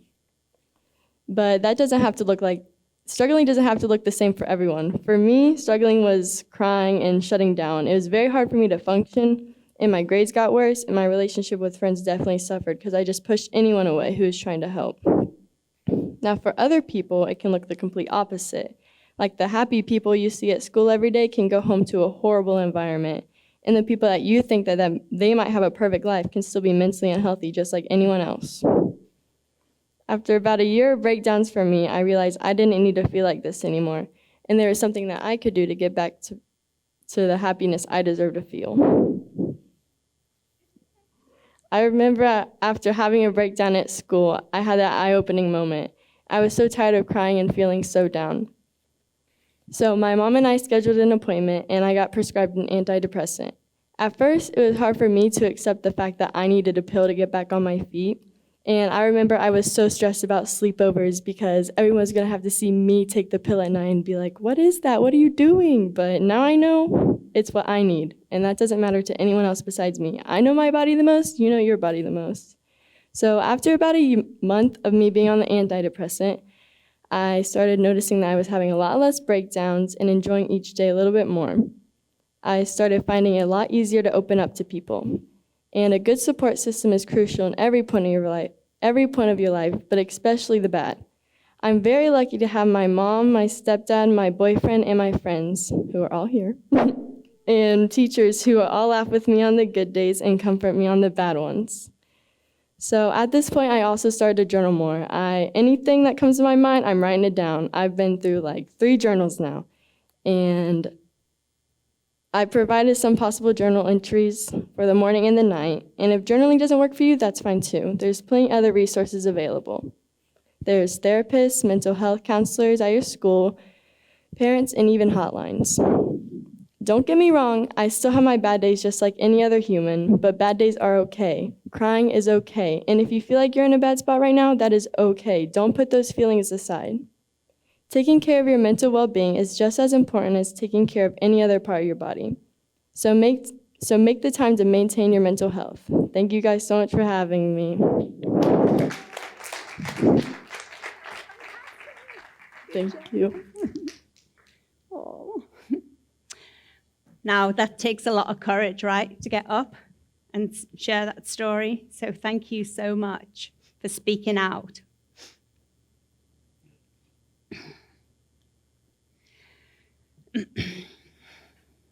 So next we have up this young lady I met on the first Friday in September. So for those of you who are familiar with Eustace First Friday, the city of Eustace every Friday closes downtown, and there are vendors and there's entertainment, and it's pretty amazing. And I remember the first time me and my husband went to Eustace First Friday, and I said to him, this is like really country. And I said, wow, I feel like I've stepped back into the 1950s. And I said, and I absolutely love it. I love, I just love being part of a community, a small community, not a big city, and absolutely love it. So, I am promoting this event. And I'm doing this with the help of PJ and Living Drama Theatre. They have a booth every first Friday. So I'm there, and I'm also like walking the streets of Eustace first Friday, handing out my flyers, thinking my goal is to get rid of these 100 flyers. And I was at Ferrum Park watching the sunset, and next minute this girl comes up to me from out of nowhere, and she's like, "Hey, what are you doing?" And I was like, "Oh, I'm just handing out flyers for this event." And she's like, "Oh, like, I'm a psychology major. Oh, that sounds really interesting." And I was like, "Would you want to speak?" And she's like, "Sure." I was like, "Okay." And so here we are today. We have Essie is speaking out. Come on, Essie. Yay!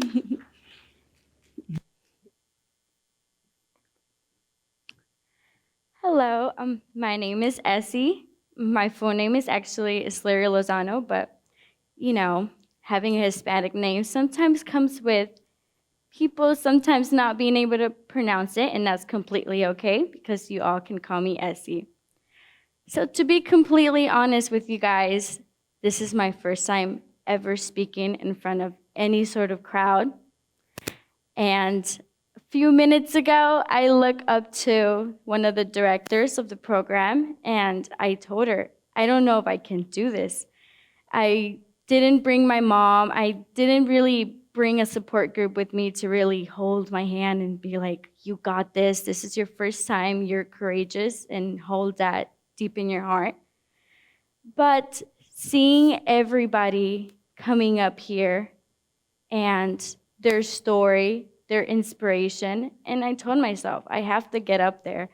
I can't back down now because we're all here for a reason. And thanks to Elaine and her inviting me, I know that I am supposed to stand up here.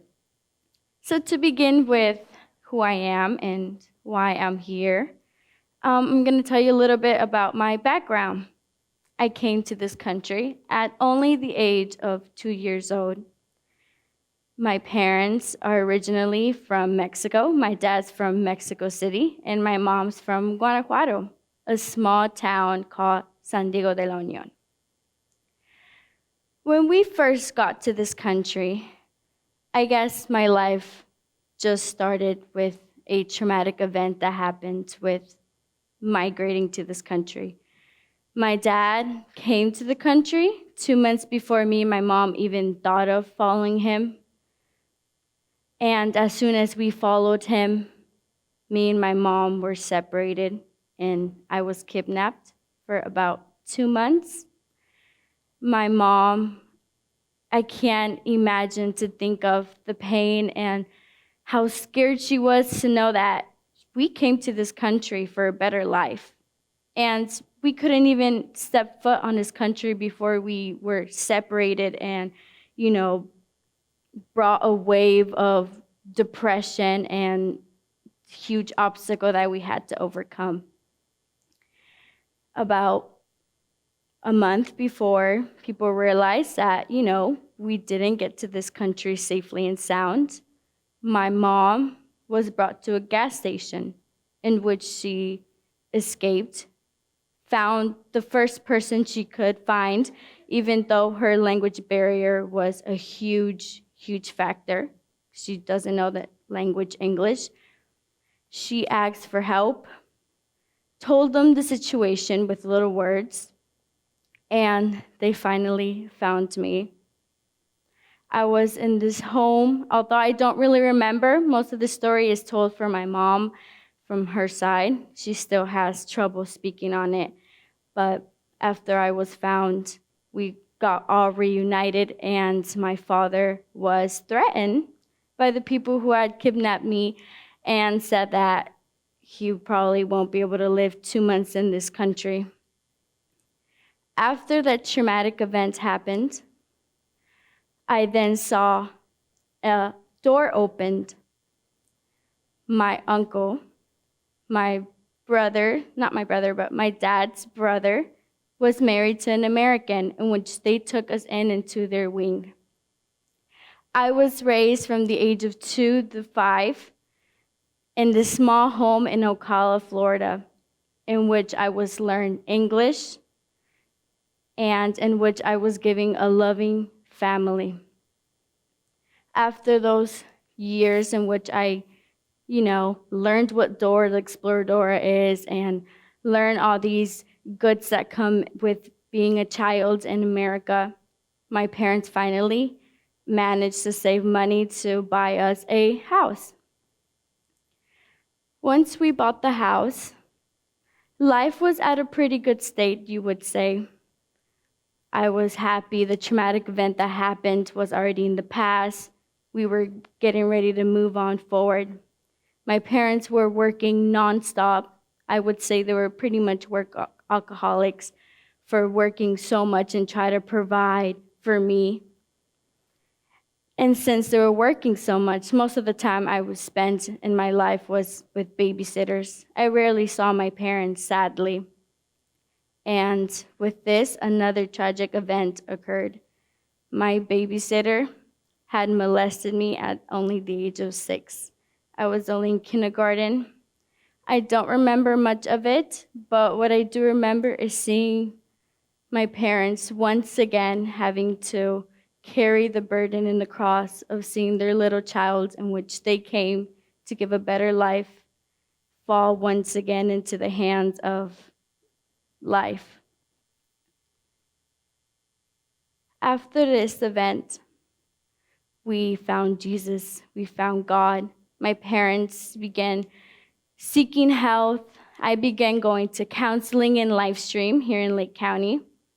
Although most of those years became a sudden blur to me, I remember having fun in the sand pit, talking to the council, in which she told me that everything was okay and that I was going to grow up and be a person in which I was going to bring awareness to mental health.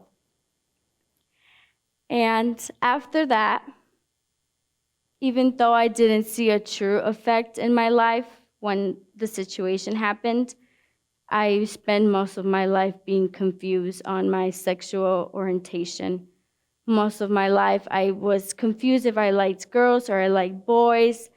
I thought it was okay to, do stuff inappropriately to other kids my age. Or I thought it was okay to follow that sexual stigma. And little did I know that that was just what came in with all the tragic events that had happened in my life. And that led me to grow out of it because my parents, they are my biggest inspiration. They are the people in which I look up to. And I know that despite our tragic events and despite our obstacles, I know that they're here because of me. So for me to ever feel like I'm less worthy, or for me to ever feel like I don't belong here, I always can look at them and know that I do have a worth and I do have a purpose. I wish they were here to see me speak, although I'm kind of a little rough at this. I know that seeing my mom and my father's face and seeing their huge smile that fills up their face, knowing that I felt the courage to come up here and speak on our story. And sorry, I'm trying not to cry. This is the first time I've ever really spoken about my life, despite counselors and therapists and whatnot. But I do have to say, I'm currently studying psychology. I have been moved to bring awareness, and I've been moved to become a voice to those who don't have a voice. And I just want to give thanks to Elaine for meeting me and being able to give me the opportunity to come out and speak. If it wasn't for her, honestly, I would have been just stuck at home studying. I need to get out there. I have this yearning in my heart that I need to speak. I need to say what I need to say. Because if nobody does it, then who's going to do it? And I just want to thank all of you for being able to listen and patient with me. Although this is probably not one of the best talks today, but I hope that each and one of you takes a little piece of me home. And I just want Amazing! Don't we all say that she did a fantastic job? She did. You are worth it. Yes, absolutely. Wow. Sandy, I think you've got a future therapist in the midst with Essie. So next up, we have Bobby Rowe. And Bobby, many of you may actually know him because he's big in the Lake County community. And I met Bobby at the National Day of Prayer. And I saw his passion for youth, and I was drawn to him because of that. And so because of that, I asked him if he would be prepared to share his story and speak out about ending the stigma and changing the conversation. So here we are, Bobby Rowe. Woo!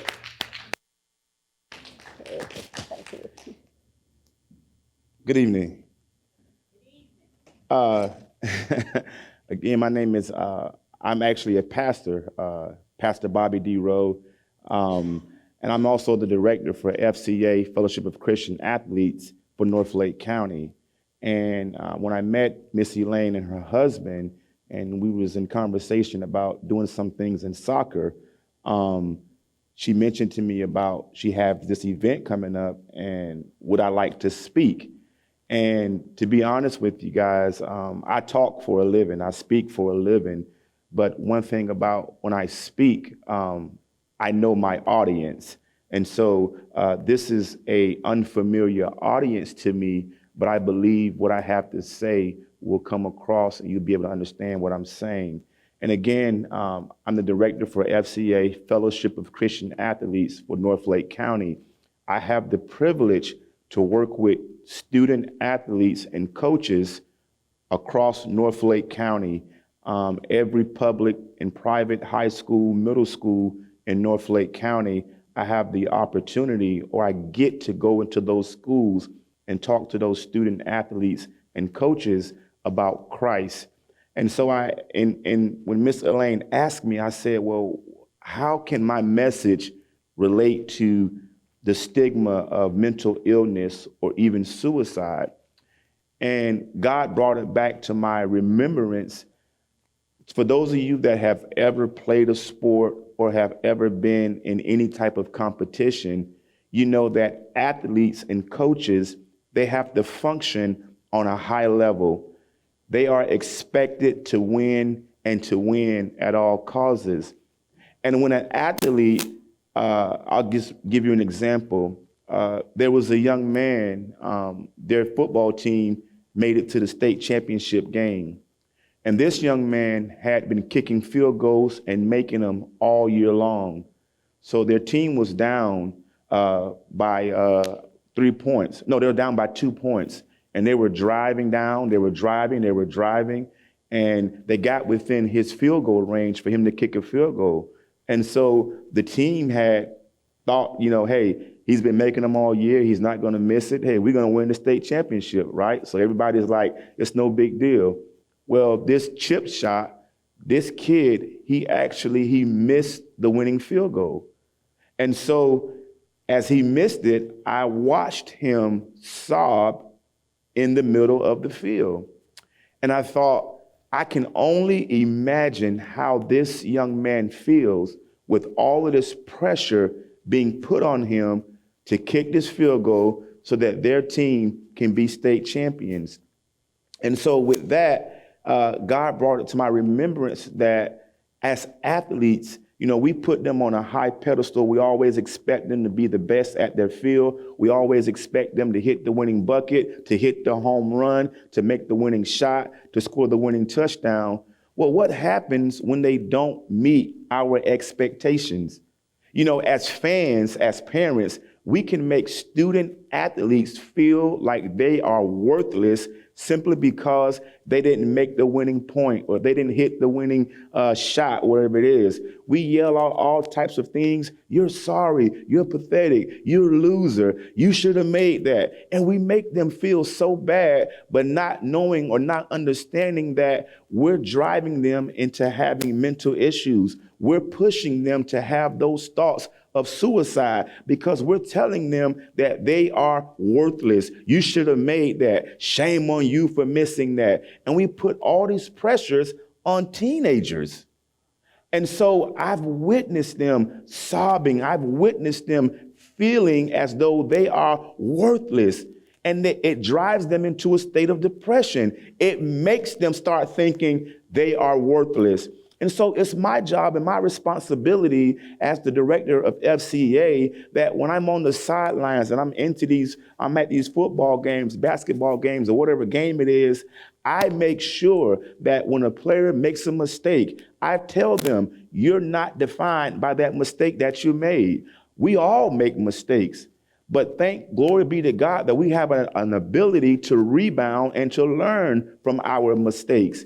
And so what I would say to you as parents, as sports followers, when a player makes a mistake, when a player doesn't hit the winning shot, drops the winning touchdown, we have a responsibility on how we are to act or react in those situations, because you never know the mindset of a player when you say things like, you're worthless, you should have made it. And it's embarrassing because these are teenagers, and here we are adults making these teenagers feel like they're worthless. Listen, it's just a game.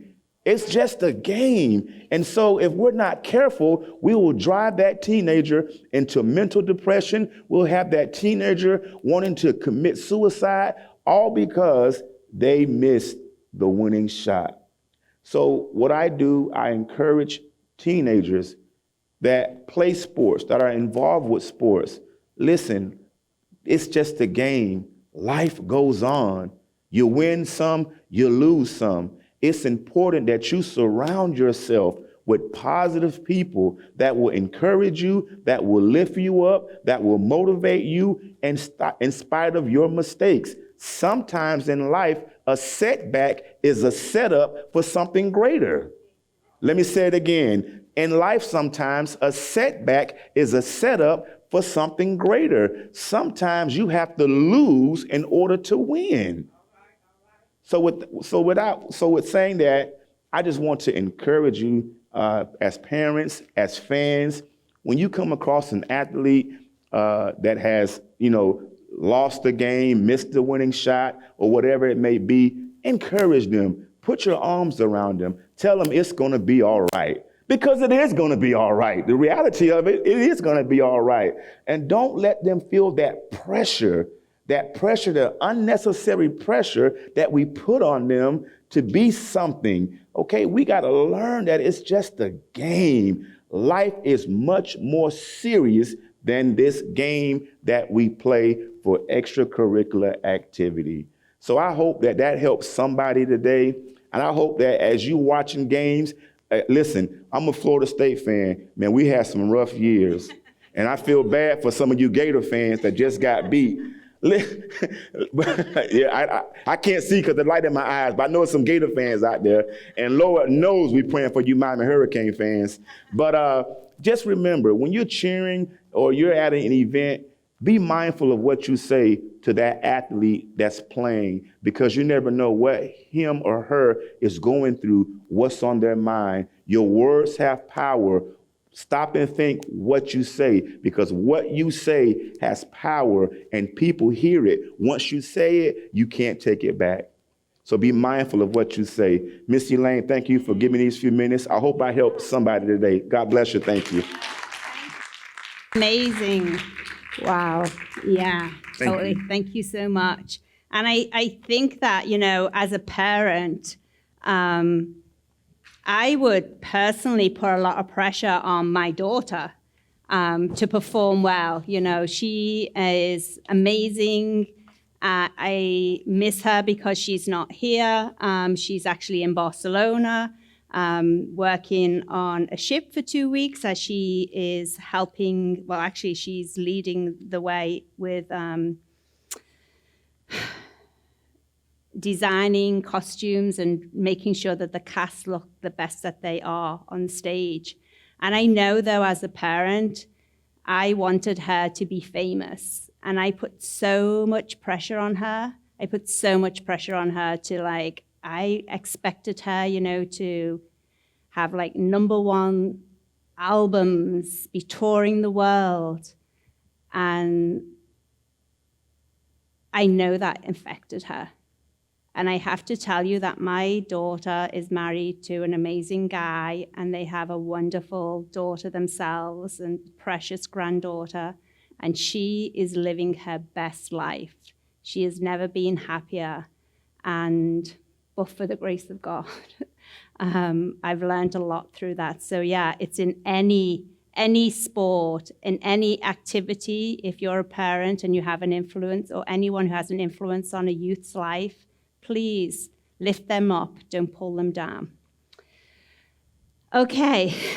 Miss Elaine, if we could just have a brief moment to get set up for the next speaker. Okay, that's perfect. If anybody would like to go and take a break, there is a concession stand outside, there is drinks, and there is whatever you sell at a do you know, I don't know if you have any pretzels, PJ, but the pretzels are really good. So the pretzels are really good. Okay, and if anybody's online, you can also take a break. Thank you for being online.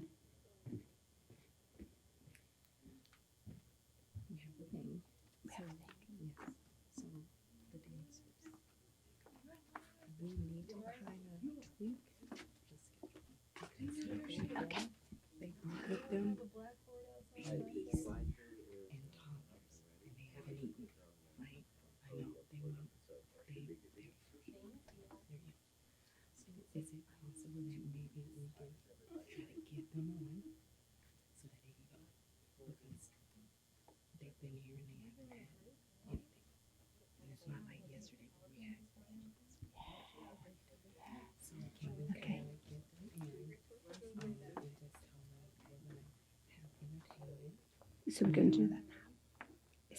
Is that why? Oh, after that. Okay. All right. Yeah. And Miss Elaine, do we have the clicker on here?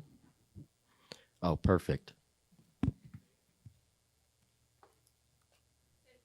anybody is actually online from the UK, I think I do have some friends and family members from the UK who are watching. Don't you find it really cute that Americans say, Miss Elaine? Like, we don't say that in English. It's Miss Elaine. It's just, you would say, Elaine. You wouldn't say Miss Elaine. Like, so I just think that's cute. It's like an American thing. We don't do that in England. So, anyway, we just call us by our names. So are we ready? Okay. I think we're ready. Thank you very much for that brief.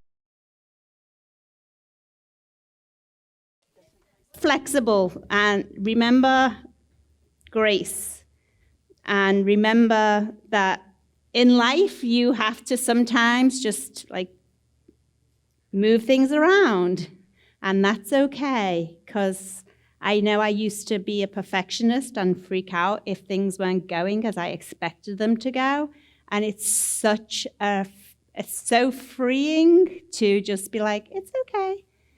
You know, as Bobby said, this is life, and, you know, so what? Like, the agenda didn't go the way it was meant to. It's not the end of the world, right?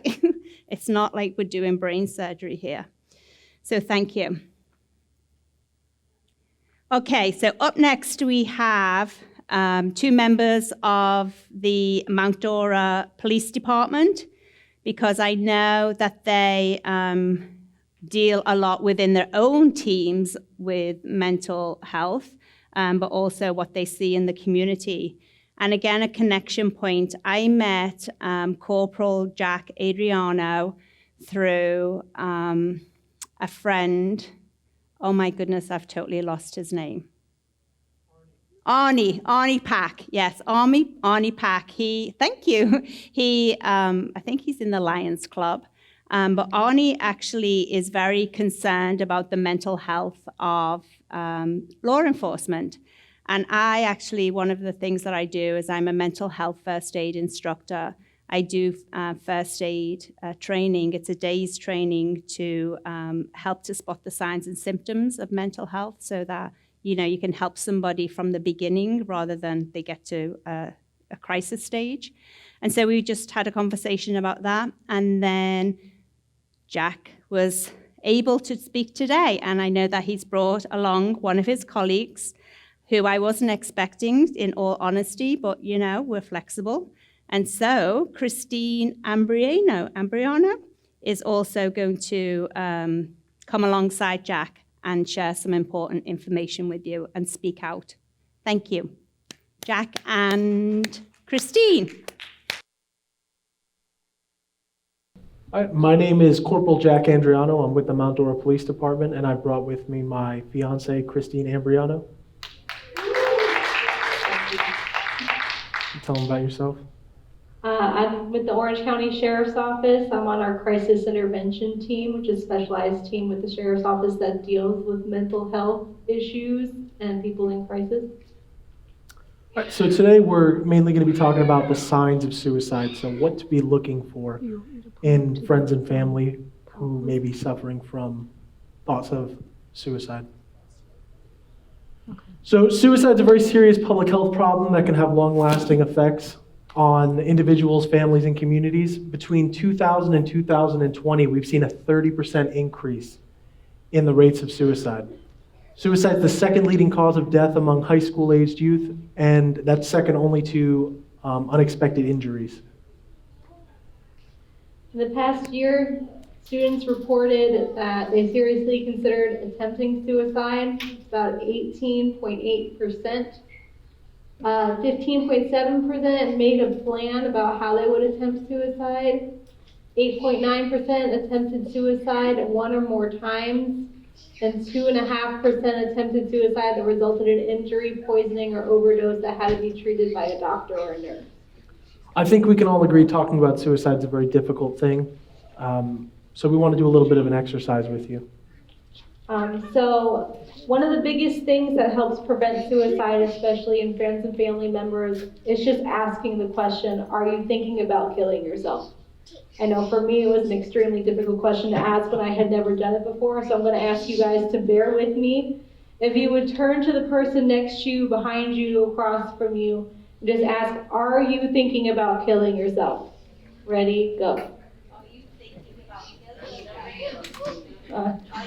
Thank you. Good.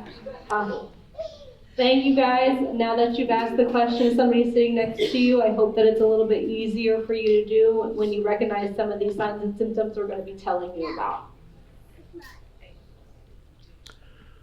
So thoughts of suicide are often hidden because youth are confused. It's, you're going through puberty in a lot of cases. It's a trying time for you. So it can be embarrassing or even shameful to the person. So it's very difficult to talk about. Again, that's why it's critically important that you not be afraid to speak to your friends and family about this very sensitive issue. So research has shown that 50 to 90% of parents were unaware that their children had suicidal thoughts. And 60 to 95% of parents were unaware of suicide attempts reported by their children. So over 90% of people who die by suicide have a mental health disorder. Most commonly, that mental health disorder is going to be depression. Depression is treatable, but without treatment, a person may begin to feel so hopeless that they consider suicide. Never be afraid to reach out to a law enforcement officer, teacher, or counselor, or family member and talk about these feelings if you're feeling that way. So it's a state requirement, at least in the state of Florida, that every school have a school resource officer inside it. Public school, that is. By a show of hands from the students, does everyone know their school resource officer? Yes, excellent. So they're a wonderful resource for you. Never be afraid to go to your school resource officer. Everything is kept confidential, and it's a really good, easy person to talk to, along with counselors and teachers. So substance use goes hand in hand with the thoughts of depression. So many youths struggle with depression, also struggle with alcohol and or drug use. There are many dangers, obviously, to using alcohol and other various narcotics, but something that most people don't know, there are zero repercussions if you report somebody using narcotics that is having, say, an overdose or a health crisis. So for example, if we get a call about a person who's overdosing and we go to the house and there are drugs everywhere, and that person is not going to get charged for having possession of any of those narcotics. Too often we see people who are with their friends, they're experimenting with drugs, they overdose, and then their friends don't know what to do, and ultimately that person ends up dying because they don't take the right action. We're never going to respond and put people in prison, jail, what have you, for calling about something as serious as an overdose, where the most important thing is getting people saved. So, if you ever are in a situation, or your friends are ever in a situation where you are in that, horrible position where somebody might be overdosing, don't hesitate to call. Again, no one's getting charged for having narcotics in that case. Non-suicidal self-injury. Non-suicidal self-injury is when someone hurts their body on purpose without the intention of dying. So a lot of the times you'll see people cutting themselves. That's the most common way to do it. You'll see it either here on their wrist. Some people who don't want to be found out or don't want to be seen will do their inner thigh, or we've seen it where they're actually cutting the top of their foot so they don't want it to be seen. Some people try to use self-injury to try to manage emotional pain. So like I said, depression is one of the more common ones. They feel so hopeless that the only way that they want to express that pain or try to feel that pain is through self-injury. Even though self-injury isn't the same as a suicide attempt, it is a risk factor. So keep that in mind. So something to look for in your friends and your loved ones. If you're noticing any fresh bruising or scars, really want to call attention to that. So again, things to watch and listen for. You want to look for a significant change in behavior, particularly extreme withdrawal. Now, a lot of kids want to be left alone to play video games and stuff. That's not what we're talking about per se. But if you do see people locking themselves away in their room, depressed, that's obviously a big sign. Giving away prized possessions is a really big one. If something that somebody would normally never part with and they're offering it up to friends, that's a big indicator. Increased or decreased amounts of sleep, anger or hostility that is out of character or out of context, increased agitation or irritability, and you want to listen for talk about suicide, sounding hopeless or sounding overwhelmed by emotional pain or distress. So it is okay to talk about suicide. A lot of people think that when you talk about suicide to somebody who is thinking about suicidal thoughts or who you suspect might be thinking about suicide, it puts the idea in their head and they're more likely to do it if you bring it up. That is a complete myth.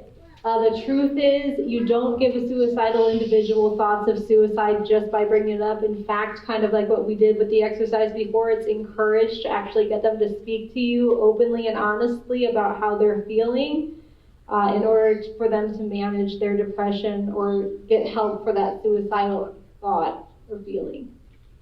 And that is the message today.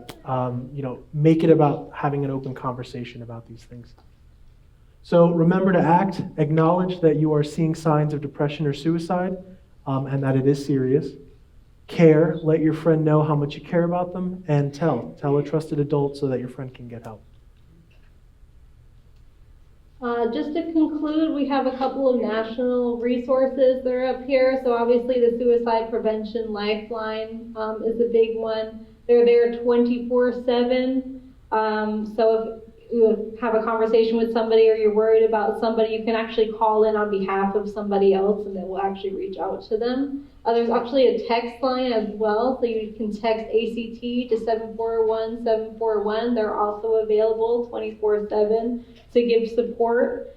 It's completely confidential. They're not going to blow up your spot if you text them or call them, but it's a great way to kind of get help if you don't feel comfortable talking to anybody else about feelings, or if you know somebody that may feel uncomfortable talking to people about their feelings. I know in Orange County we also have 211. That's a huge resource in case y'all want to take advantage of it.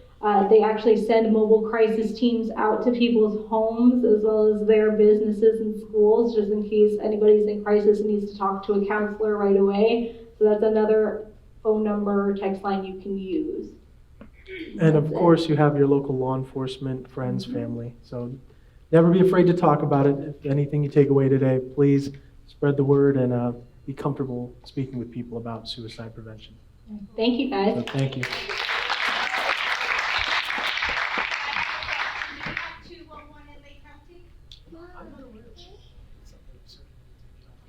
Okay, that's cool. Well, thank you so much. Yeah, appreciate it. Thank you.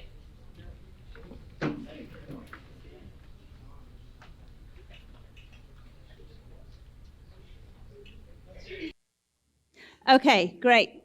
Okay, right. So we're actually going to have a shift in the program, which is totally fine. So we are going to have our dancers. We're going to have the Q Line dance team actually come up on the stage and perform for us. And then at the end of the event, we're still going to have some entertainment because we're going to hear somebody sing. So I'm just going to move this stuff out the way so that the dancers can have all the space that they require. Do we need this microphone for the dancers? No, okay. And we are just one moment away from that. I have to drop some audio onto the computer. Okay, cool. And again, if anybody wants to take a natural break, feel free to do so. We're not going to take a full break in this event because of the time. So if anybody wants to take a natural break now, feel free to do so. And just as a point of note, the suicide prevention hotline has just been updated, and it's a 3-digit number. So that number is 988. So if anybody is in crisis, and they can call 988 or text 988. So if you just text the word talk, home, help, to 988, somebody will be there for you. I personally just tested it out just to see if it worked, and it does. So it's a resource. And what I really liked about the presentation from the Mount Dora Police Department was really just to see the signs and symptoms of somebody who might be having some issues. I know for me, I started not taking care of myself. I started not to bathe or wash my hair or eat. I lost 30 pounds in weight. My clothes were hanging off me. I don't wear much makeup, but I didn't wear any. And so, if you're thinking that a friend or a family member is having struggles and maybe they are needing help, one of the things that you can say to them is, hey, are you okay? And how are they going to respond? What are they going to say? Yeah, I'm okay. And you're like, okay, right, well, I just want you to know I've noticed that maybe you're not taking care of yourself as you normally do. I've noticed that you're normally a pretty smartly dressed, and you don't seem to be taking care of what you look like. I've noticed that you look disheveled. I noticed that you're not wearing makeup. I noticed that you normally are on time all the time, and you're late or you're missing events. Are you sure everything's okay? And a lot of the time they'll say, because I know I did, I said, yeah, I'm fine, I'm great, I'm okay. But I noticed that people noticed. And so it's important that if you are noticing something, that you point it out to your friend. And one of the things that we say in the You're Not Alone program that we do at the high schools is that if a friend comes to you and says, hey, I just want you to know that I'm having a really bad day, and I'm really thinking of like killing myself, but please don't tell anybody. This is just between me and you, right? That's the one secret that a friend will tell you, that you have permission to go and tell somebody else, that you have permission to go and tell a trusted adult, anyone. Because, you know, I would rather lose a friend than a friend lose a life. I heard somebody once say, I would rather walk a friend to the hospital ER than to walk behind their coffin at the funeral. So the best, and if your friend actually then says, you know, well, you know what, you're not my friend anymore. It's like, okay. It's like no skin off my back, at least you're still alive, right? So I think it's really important for us to know that. So are we ready for our dancers? We are ready for the dancers. We are ready for our dancers. So big cheer for Q-Line Dance. Woo!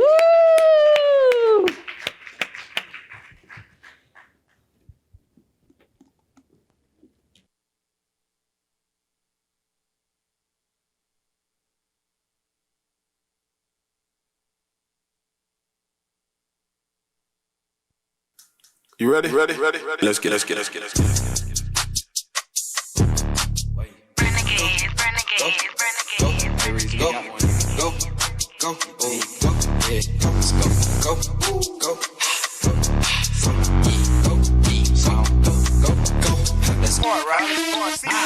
But for right now, what we gotta do for y'all, what we gonna do? We gotta give y'all a hit.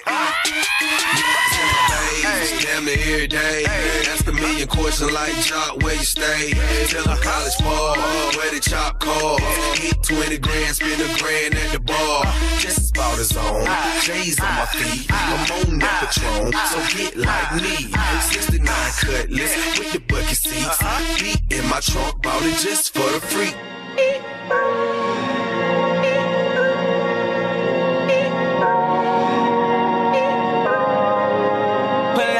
At the lot, told him 12 swat, busting all the bells out the box. I just hit a lick with the box, had to put the stick in the box.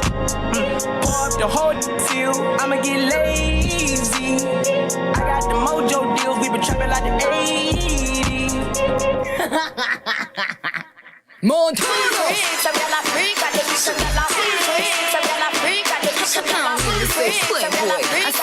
I don't even say playboy. I said play, I don't even say.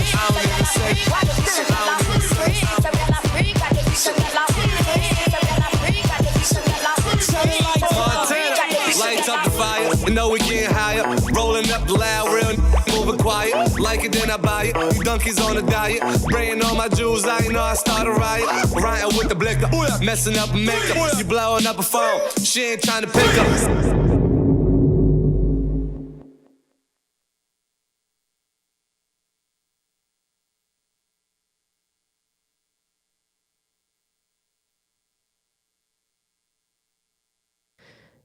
Yes, there is one more dance after a brief outfit change.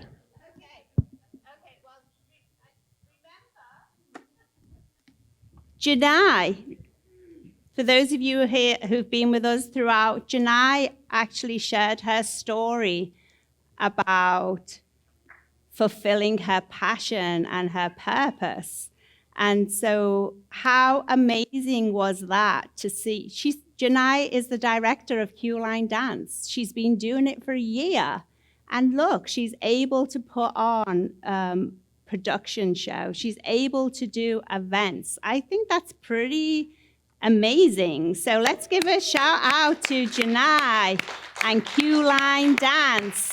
Like she's gonna be performing all over. And I know that we have people online who are watching, and this is local talent in Lake County, Florida. And if you ever are looking for youth who are able to perform and are able to entertain, then I would highly recommend Q-Line Dance Company. You can find them on Facebook, you can find them on Instagram, and they're out and about in the community all the time. So please give deny the opportunity to fulfill her passion and purpose, which she's already doing. Please, like, give her the opportunity and her company the opportunity to really grow in Lake County, and then who knows where we go from there, right? So it all starts in Lake County, Florida, little old Lake County, Florida. So thank you. Okay, are we ready? Yo, we're ready. Are we ready? Yo.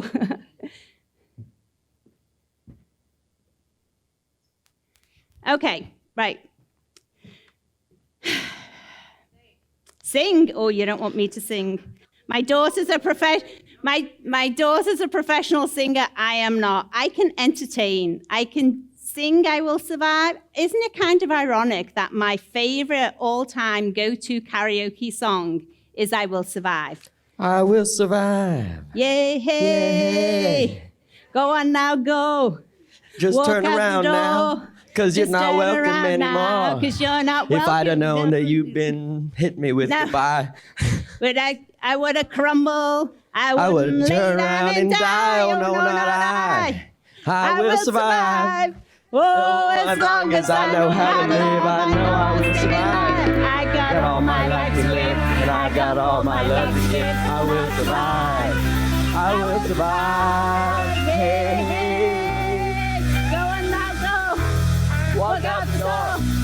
Just turn around now, because you're not welcome.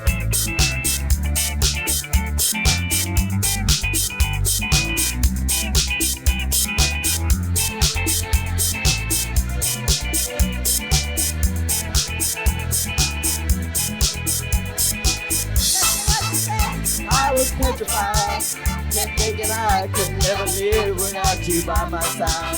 And there's been so many nights thinking how you did me wrong. And I grew strong, and I knew how to turn around. And now I'm back.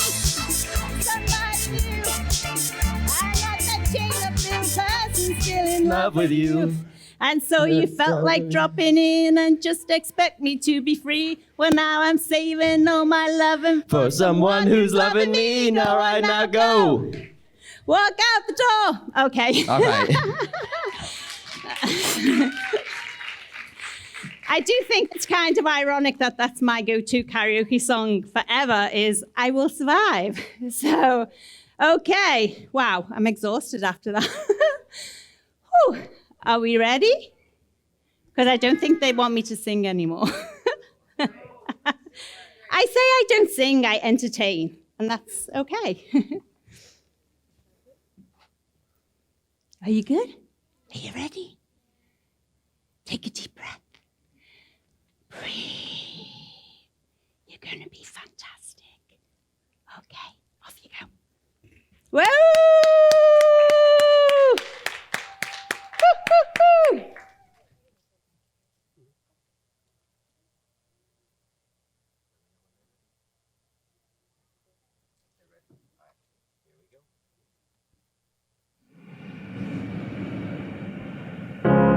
You're broken down and tired of living life on the merry-go-round, and you can't find a fighter, but I see it in you, so we gon' walk it out. Move mountains, we gon' walk it out and move mountains. And I'll rise like the day. I'll rise unafraid. I'll rise up, and I do it 1,000 times again. And I'll rise up, I like the waves. I'll rise up, in spite of the ache. I'll rise up, and I do it 1,000 times again. With you, with you, with you, with you. When the silence is quiet and it it's getting hard to breathe, and I know you feel like dying, but I promise we would take the world to its feet. Move mountains, bring it to its feet. Move mountains, and I'll rise up. I'll rise like the day. I'll rise up. I'll rise unafraid. I'll rise up, and I do it 1,000 times again.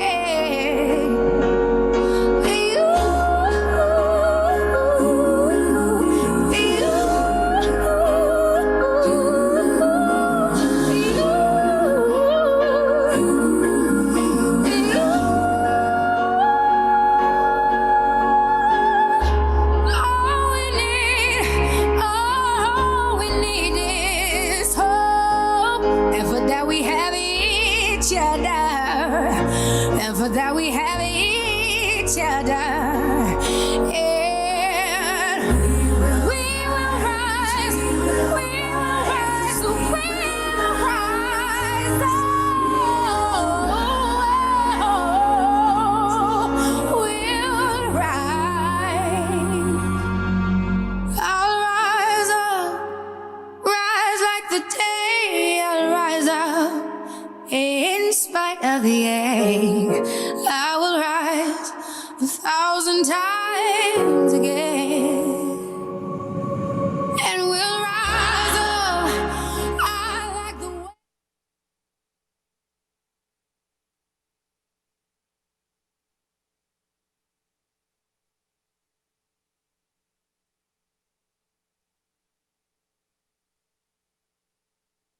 Woo! Congratulations, you did great. Congratulations. Oh, yes. You're booked. You're booked next year. Next year? Okay, you booked. Okay. Awesome. Wow, that was pretty amazing. Yay! How are you? Ah, is that your sister? Yay! Good job, everyone. Well done. Wow. Wow. It's amazing what you can do when you put your passion into something that you love, right? And what outcomes you get. And I'm super excited because not yet, but shortly we'll have Scott Chevalier who's talking about living your passion. Wow. So next up, we have Arashari. She'll say her name correctly. So again, every speaker is a God connection. And Arashari is a youth who is courageous enough to come on this stage and share her story and speak out. So it's really interesting because she was trying to convince me that somebody else would be better than her to speak. She's like, oh, I've met this person. They have an amazing story. I think that they should do it. And I was like, no, I think it should be you. You shared your story with me, and I think you have a powerful message that youth need to hear. So with that, we're going to introduce Arashari. How do I say your name? You said it right. I did it. Okay. Alrighty. Hey guys. Like she said, my name is Arashari Tucker. I'm 20 years old. I'm a student at Lake Sumter, and I'll be graduating in class of 2024 with a major in psychology. So I really hope in the future to get involved in children's environments and communities. Like what was talked about before, community is very important. I believe a child's environment, the way they're raised, the information they're being feed into is very important and will affect how they live the rest of their lives. So if I could get into those communities and those environments that aren't the best and kind of speak positive into them, that would be great. So pray for me on that. So just to get into a little bit of my story, I graduated at Lake Miola High School, class of 2020. So my sophomore year of school, I witnessed a kid take his own life, like Sandy was talking about earlier. I was the classroom just right outside the doors, so I witnessed that tragic event. And I also lost a lot of family members that year. And although school shootings are always a thing and unfortunately is an issue, it was a big deal at that time. Parkland happened. So a lot of situations in my life were involved with death. So my life was just around death. All I could think about was dying, whether my friends are dying, whether I'm dying, or my family are dying. And that took over. I noticed it started becoming an issue when I was scared to go to sleep. I was having these terrible nightmares, and sometimes I would wake up panicking, crying, and it was because of the PTSD that I experienced from these events. So I was scared to go to sleep, which means I wasn't sleeping. And like we were talking about earlier, sleep is very important, especially at a young age. I wasn't sleeping, and I wasn't taking care of my body. I wasn't working out the best that I could be. I wasn't feeding myself. I just wasn't doing the best. And I was also ruining my relationships. I was scared to go out in public and to really enjoy myself with my friends or my family because I'm worried about what's going on, who's entering the building, who's leaving the building.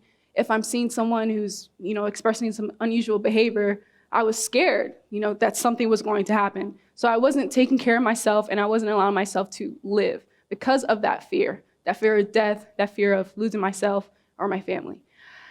So that fear of death was taking over my life.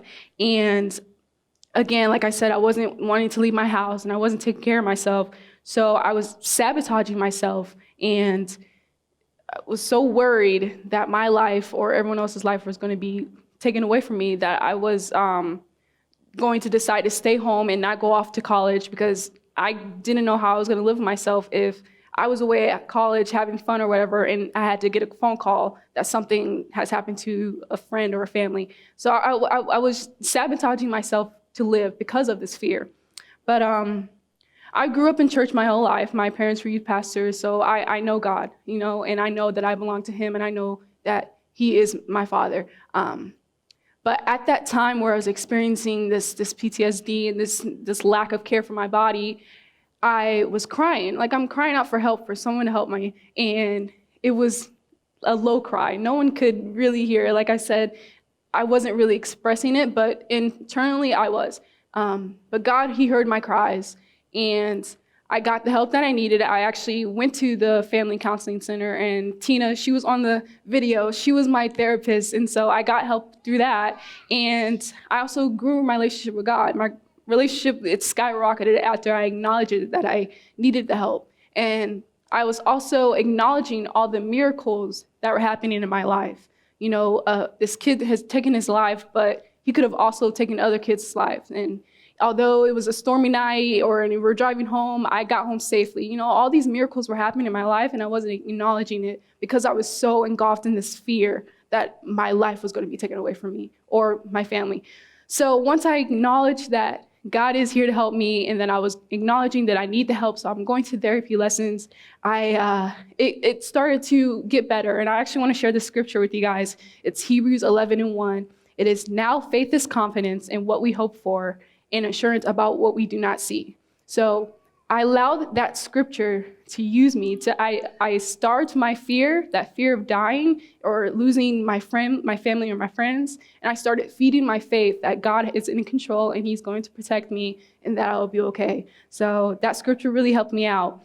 And now my faith is very valuable. I value my faith in God, and I think you guys should always cherish that. And so that's my story, and I'm praying that I got to hear someone.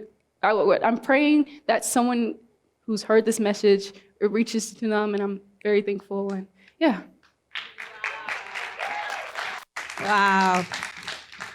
Wow. Wasn't that amazing? Wasn't that powerful? See, you did it. Yay. I know. Wow. It's amazing how stuff happens in our life that we totally don't realize the trauma that it gives us. And I think, Sandy Birchfield, you have another therapist in the midst, somebody who can work. Your Sandy and Family Life Counseling Center is going to be filled with therapists from these shows. Oh, it's okay. Yeah, no. Thank you to No Name person helping run the show. She doesn't want me to say her name. Okay, next on the agenda, we were going to have Danielle Graham from Worth It. She reached out to me last night. She did speak at the show yesterday. I keep saying it's a show. It's not a show. It's because I don't feel like we're on show. It's an event. It's an event to end the stigma and change the conversation. And Danielle contacted me to say that she was unable to make it today because she was struggling with some back pain. And so she is basically like laying down for the next week. So she has a powerful story. And yesterday's event was also recorded. So it is going to be available very soon to watch the recordings. So next up, we have another youth who is going to share her story. And we have Brintley. So Brintley is coming up. And Brintley, oh, do we have Brintley? Yes? She's there. Okay. So Brintley is there. Okay. So let me tell you a bit about Brintley as she's coming up. So I met Brintley, again, was a youth that I met at graduation for the You're Not Alone program. So again, the You're Not Alone program is something that I do through Be Free Lake, which is an organization agency here in Lake County. And we go into Lake County schools to help teach students and educate them around all the topics of mental health and substance abuse. And the graduates from the program become You're Not Alone student ambassadors. And that was Callie. Callie Combs is a You're Not Alone student ambassador. So Brintley shows up at the graduation ceremony. And she's just there for a short time because she's actually going to another event. And she tells me how excited she is about what I'm doing and what Rest and Renew are doing. And so she's like, I want to speak. And I was like, okay, you can speak. And it's through Brintley, remember? From Brintley, I met Sandy, and Sandy and I are going to partner, and we're going to do amazing things in Lake County, Florida. So I am so excited to share with you Brintley Birchfield. Come on, give her a big welcome. Hey.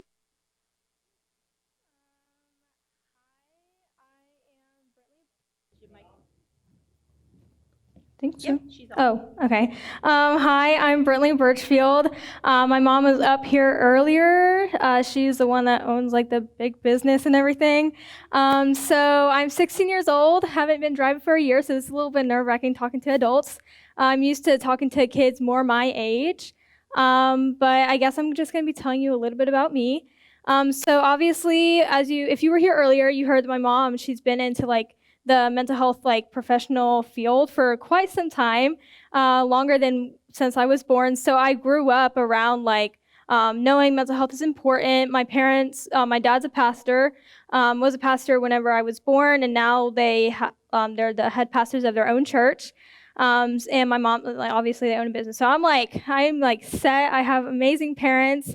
So obviously I think I have a pretty good grasp on mental health. And all the way, growing up, obviously, whenever I was younger, they kind of instilled those things. So I have pretty good mental health, I would say. And I kind of just assumed that everyone else my age was afforded that opportunity. Around middle school is whenever I found out that not everybody actually takes mental health seriously, or they may struggle with mental health issues, and they just are afraid to get help. It's not really normalized to talk about it. In my middle school time, which is not long ago. So me and two of my other friends I don't know, I felt kind of bad because like a couple people would come up and talk to me. I feel like I'm a pretty approachable person for the most part. So people would come up and talk to me about like, oh, like, hey, I don't know, I'm struggling with this. And they're like, oh my gosh, you're like a therapist. You know, like you have that friend that's like your therapist, your personal therapist, but they don't have like any schooling to back it up. That was me. So me and two other friends, we spent hours and like days writing little like quotes like, oh my gosh, you must be a camera, because every time I look at you, I smile, like a little something to like boost, like you make you happy. We wrote on sticky notes and put them on every single locker in our middle school, which is 3 stories tall. Literally, it took forever, but it was amazing. Like we walk in like the next day, we did it after school. So one day, like people just come and they see like sticky notes on their lockers, and they're like, "What? How did this get here?" And so like I don't know, because I talked to our guidance counselor, and so kind of just to help people, you know, I don't know, if someone is having suicidal thoughts, because you never know what someone's thinking. Maybe that was like their sign, like, okay, you know, someone cares about me. I don't know who it is, but someone does. Obviously, I got a sticky note on my locker, and they're all different, so it's like kind of personalized. So that was like a really big thing that I did. I felt pretty proud of that. But like I just went through like my future years. So like I skipped 7th grade, so it was like 6th grade, 8th grade. That was like my middle school years.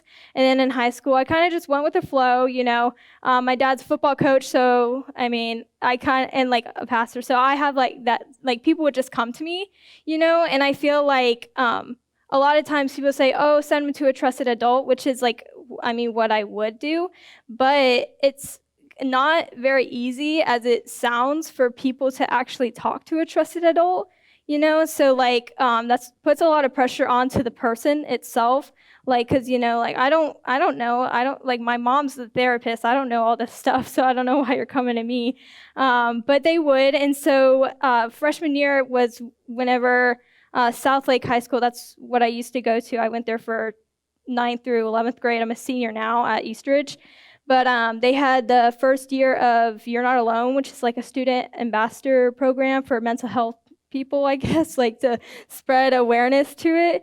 So I went there. I met our mental health liaison, which is Miss Graff. I absolutely love her. And so I learned like different tips on how to like obviously send them to a trusted adult, but if they don't feel comfortable going to a trusted adult, how they could like talk to me and I could give them tips and like ways to help like make their mental health be better, I guess, like healthier or whatever.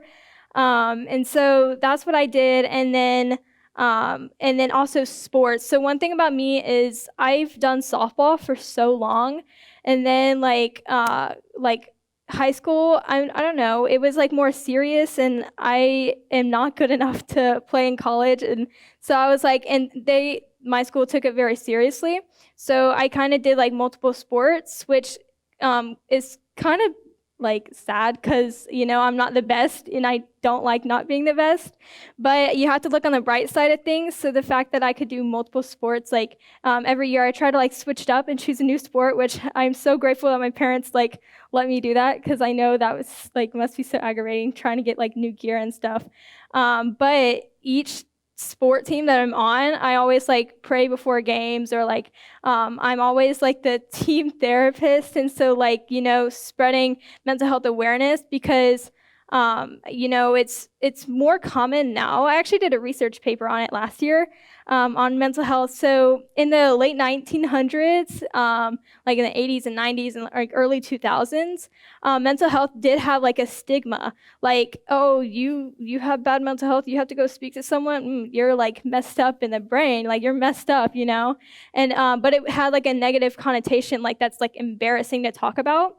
What I know like firsthand being in the high schools is that like people talk about it more, like, man, I'm so tired. I'm like, oh, I have anxiety for this test, or like, oh, I'm so depressed all the time. You know, they don't actually get like a diagnosis. So people are they throw it around more often. So it's kind of hard to actually pinpoint whether or not someone actually needs like, you know, to go out and like seek and like ask them about it, you know, which is a little bit difficult.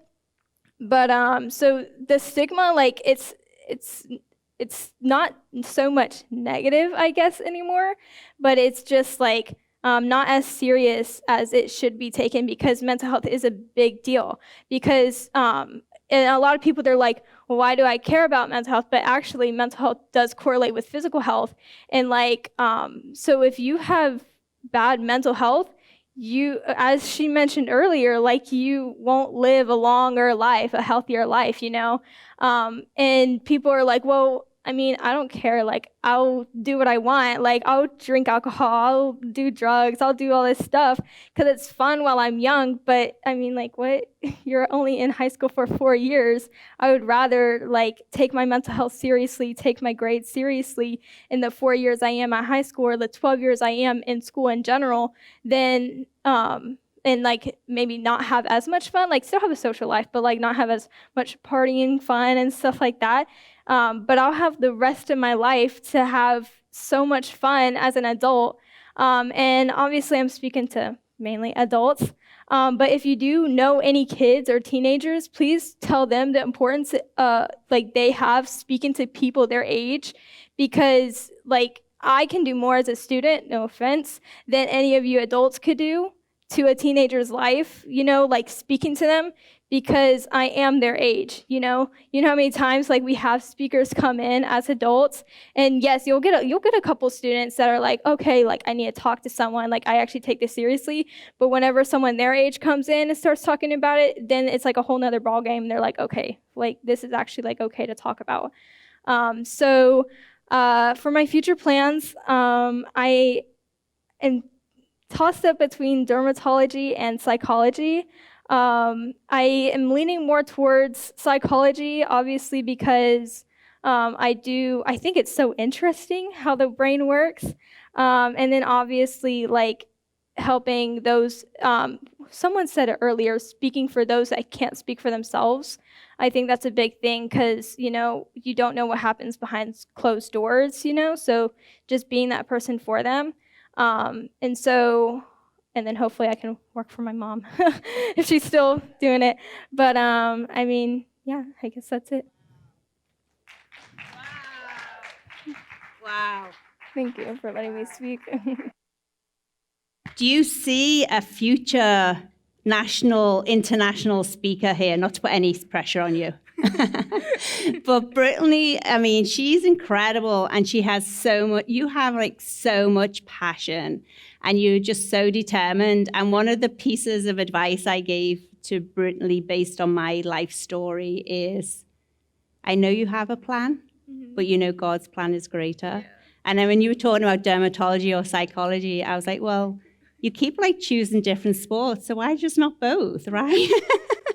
So, yeah, so you are incredible. And so I know that I'm sure your mom will take you and get to work for her. Yeah, thank you. Wow, you're amazing. And so you were in the program? Yes, I was. So normally people stay there for 1 year. I just came back to help volunteer. That's right. Yeah. I was like, was she in my program and I forgot about her? I'm like, oh no, you did come up. Yeah. So yeah, I got it right. Okay, right, thank you. Take care. Okay.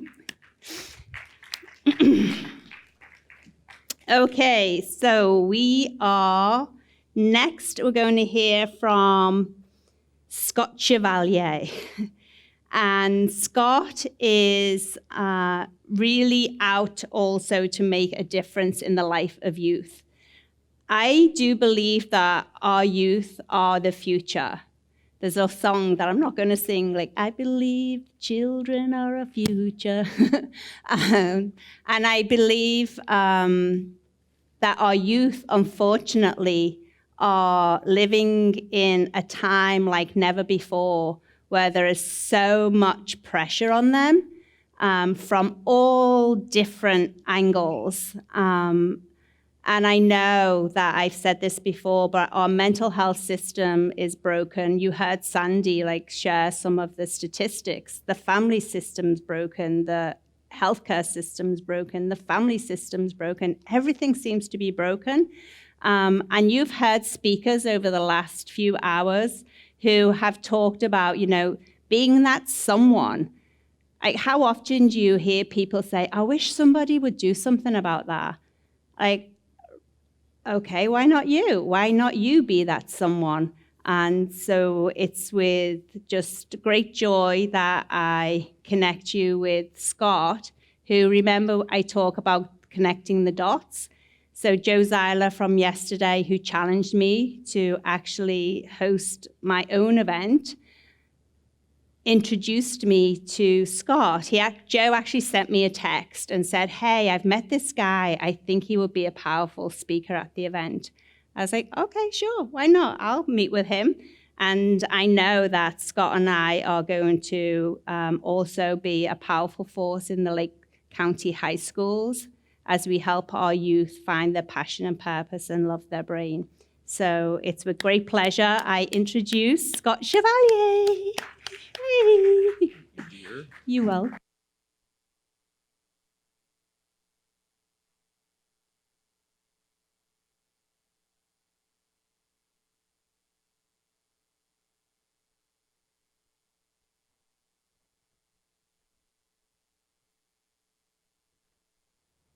How about now? Whoa, there we go. Yes, I love how you say my last name, Chevalier. So I get asked the question all the time, how do you say your last name, right? So if you're older here today, you have probably heard of an entertainer named Maurice Chevalier. And if you're around close enough to Disney World, you've heard the song, Thank Heaven for... Nobody knows the song. Little Girls. Thank you, Elaine. I guess we're the oldest ones in the room. That's awesome. Hey, it is so good to be with you guys. As Elaine said, I got to meet her, I think now probably 6-7 weeks ago. It seems a short time, but I thought today as I came to speak, I've heard so many speak, and I was so glad to know that Sandy was here, and I don't know if she's even still here, and then her daughter walks out here, and then I saw the face of her daughter, and I was like, you can't miss that. But to give an opportunity to share kind of my journey, to understand what I'm even doing in Lake County, because I had no intention of living in Lake County, and being here on this platform obviously was not something that was on my day timer. That just aged myself, to be a part of a moment like this. But in 1999, I was living in Nashville, Tennessee. As a matter of fact, for the last 32 years, what? Is there a Tennessee person here in the room? Nashville? Are you serious? Go Titans. By the way, I know Bobby left, but the Titans did win today, so I'm pretty excited about that. I lived in Nashville, Tennessee for 32 years. I raised my children there, lived on a 20-acre farm right across the river from Reba McEntire, and was living life that we thought was just had it all together and really having a great time in ministry, impacting children. And God called me out of student ministry. Now catch this afternoon. Out of student ministry in the church to ministry to students in the schools. Now, I know that sounds a little different to say it that way, but literally what God was calling me to was to go to a place where the church wasn't always welcome, and to speak a message that would be powerful enough that would move them from where they are to where God was calling them to be. I believe this afternoon that if you're a young person in this room, God has a plan for your life. I've heard that today as I've sat back there and listened to people tell about a passion they had to be a dance instructor, to own a dance company. I heard Sandy talk about, as a young person, saying, God, why isn't something being done? And God said, I'm choosing you. You're going to be the vessel. And as I would look at the condition of our schools in Nashville, I would ask the question just like they asked. God, why aren't you doing something in the public schools to make a difference in their lives? So God called me into the public schools, and I got to be honest with you. I spent many years as a youth evangelist, as a pastor, as a youth pastor, speaking in a platform inside the security and the safety of a church, where if you go to a church, you know the system of church. You know there's going to be a time of worship, and there's going to be songs sung, and you know there's going to be a time of greeting and welcome and announcements, and you know there's going to be a message. And if you're in an evangelical church, there's going to be a moment where they give an invitation, and somebody's going to come, hopefully, to receive Jesus as their Savior. But when you push that message into a public school system, there is no system. There is no platform. There is no equation to make that work. And so I remember the very first school assembly that I was speaking in was in Springfield, Tennessee, at Springfield Middle School. And I was backstage, literally physically ill about what was about to happen. Over 1,000 kids were making their way into an auditorium for an all-school assembly. And the Safe and Drug-Free Alcohol Coordinator had brought Powerhouse to that school to speak to students about one thing, the power of choice. My guitar player walked over to me and he looked at me and he said, "What is wrong with you?" And I said, "Thomas, what am I going to say in this public school? I can't quote scripture. I can't talk about Jesus. What message am I going to deliver when I walk in front of these students?" Now, if you're a believer this afternoon, I have to help you understand that in that moment, I bowed my head and I said a prayer and I said, "God, what do you want me to say?" And here's literally what I heard the Lord say. "I'll give you a message without words." Now, that sounds really peculiar for a public speaker. And so I walked onto a podium and I began to speak about the destiny inside of every young person's life.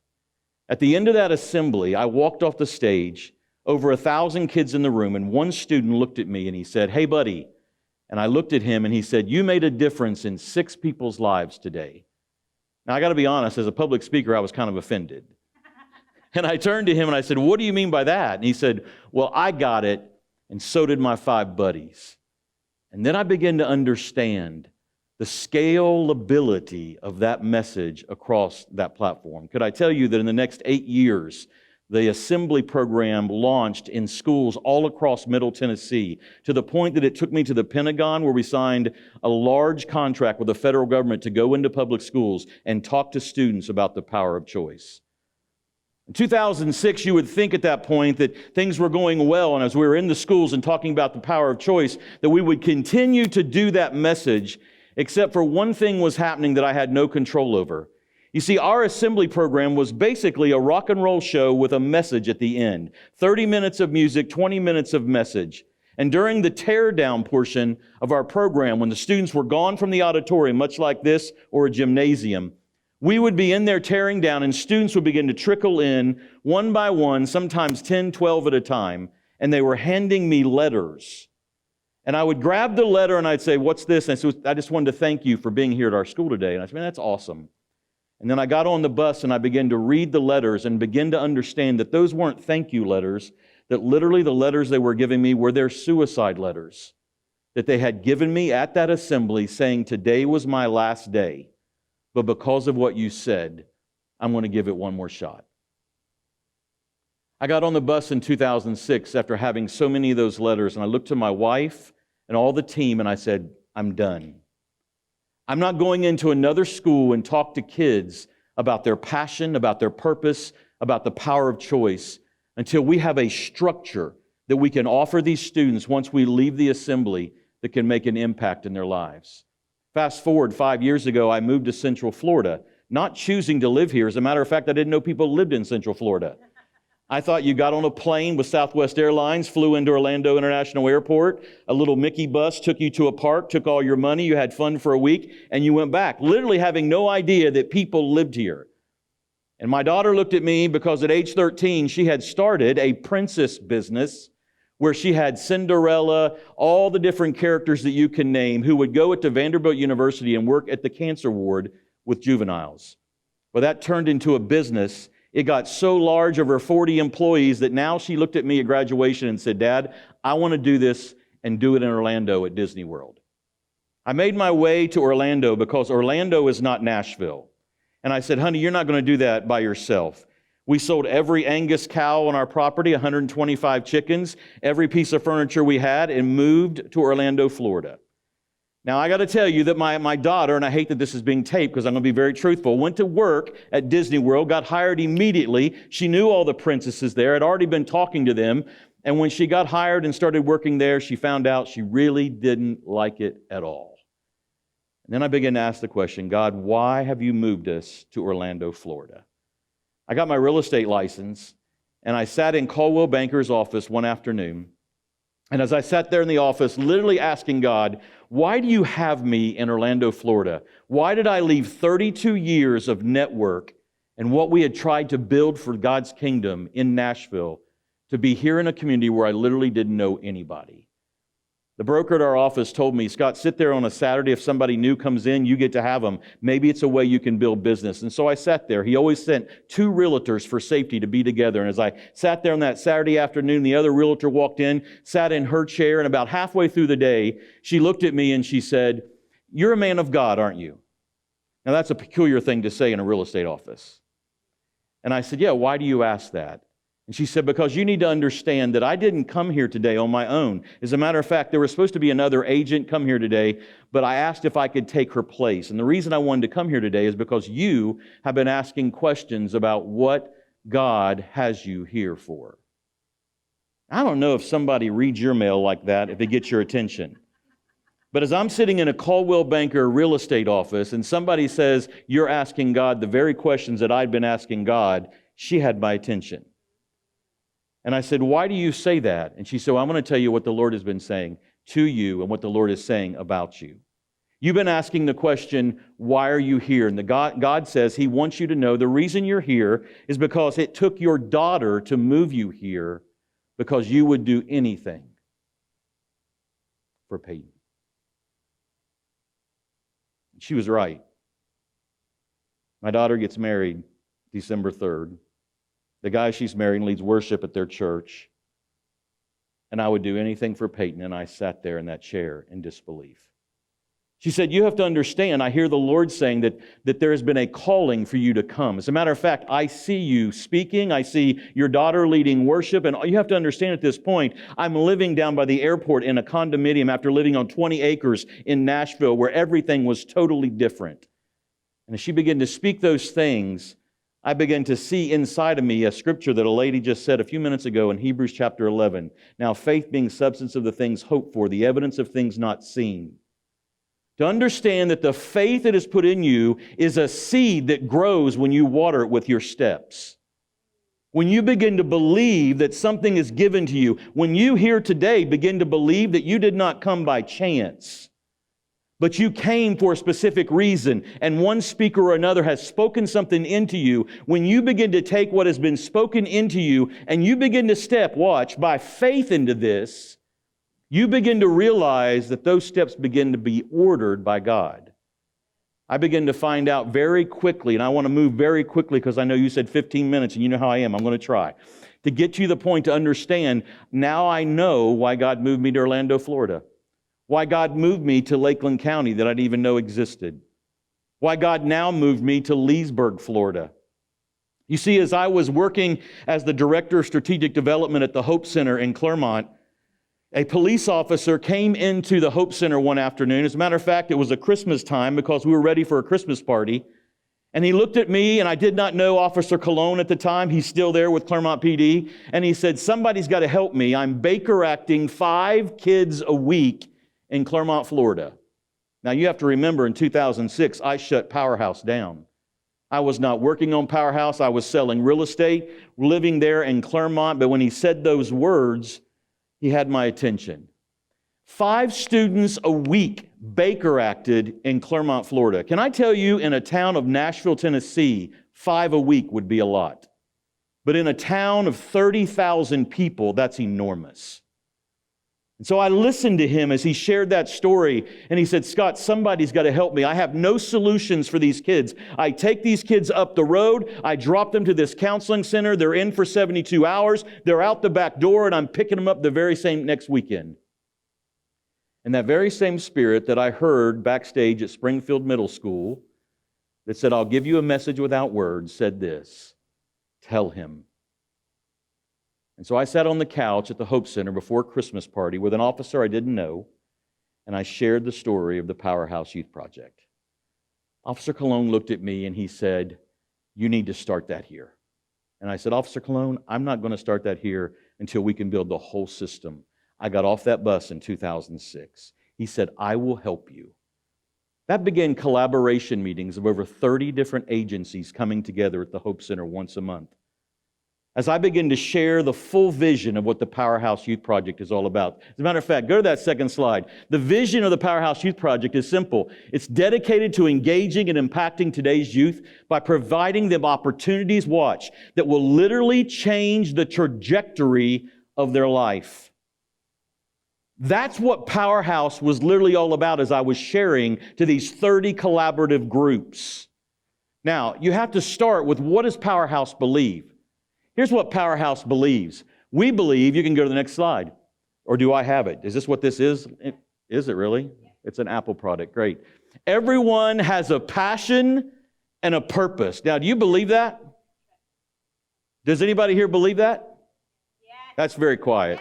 I'll just come off the stage. I used to speak in school, so it doesn't scare me too much. Do you really believe that? Yeah. See, I do.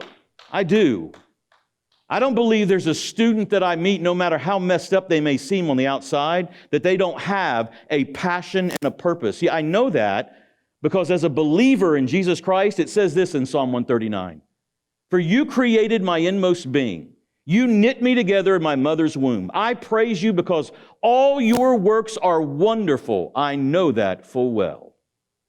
See, the problem in our schools today is not that they're not important. It's not that they don't have a passion. It's not that they don't have a purpose. The problem is they don't know how to discover it. They don't know how to find it. You know what we've done in our public schools? We've taught kids to test well. And at the end of the school year, from March until May, we need your scores to be at a certain point. Now, if you're an adult in this room, you need to understand what we are doing mentally to our children in this nation. Because listen to me, not all children test well. Not because of intelligence, but testing is not the only form of understanding or for us to grade understanding and ability. And so as I sat there in those collaboration meetings sharing these very things, that everyone has a passion and a purpose, someone stood up in those collaboration meetings. Now, I'm living in Clermont, Florida at that time, and they say to me, I bet you'll never do this at Leesburg High School. I'm going to be honest with you this afternoon. I didn't know where Leesburg, Florida was, or Leesburg High School. I lived in Clermont, Florida. As I said, I didn't know people lived in Florida. The only time I'd ever been through Leesburg was on Highway 27, making my way to the one and only Sonic restaurant that I knew that was in the area. Because I knew I needed a blue raspberry with nerds. Do I get an amen from anybody? Come on. I got some believers now. That was my only history of Leesburg. And so I questioned the lady who demanded that I go to Leesburg High School. I said, why do you say that? And she said, Leesburg High School is a mess. 30% of that student body is considered homeless. And I paused in that moment, and then I said, then that's exactly where we'll go. Having no path or plan of how I was going to get there. Do you remember the scripture I talked about just about 30 seconds ago in Hebrews chapter 11, verse 1? Faith is the substance of things knowing. Believing in your heart even when you do not see it. It's kind of like what Elaine has done within the stigma. It's where Elaine steps out in faith because of the mission God has given her, because of the path God has planned for her, and said, Elaine, I'm calling you to do something that Elaine might not even have an understanding how to do, and she launches in faith and says, I'm going to do it. But she says it with that great British accent. I'm going to do it.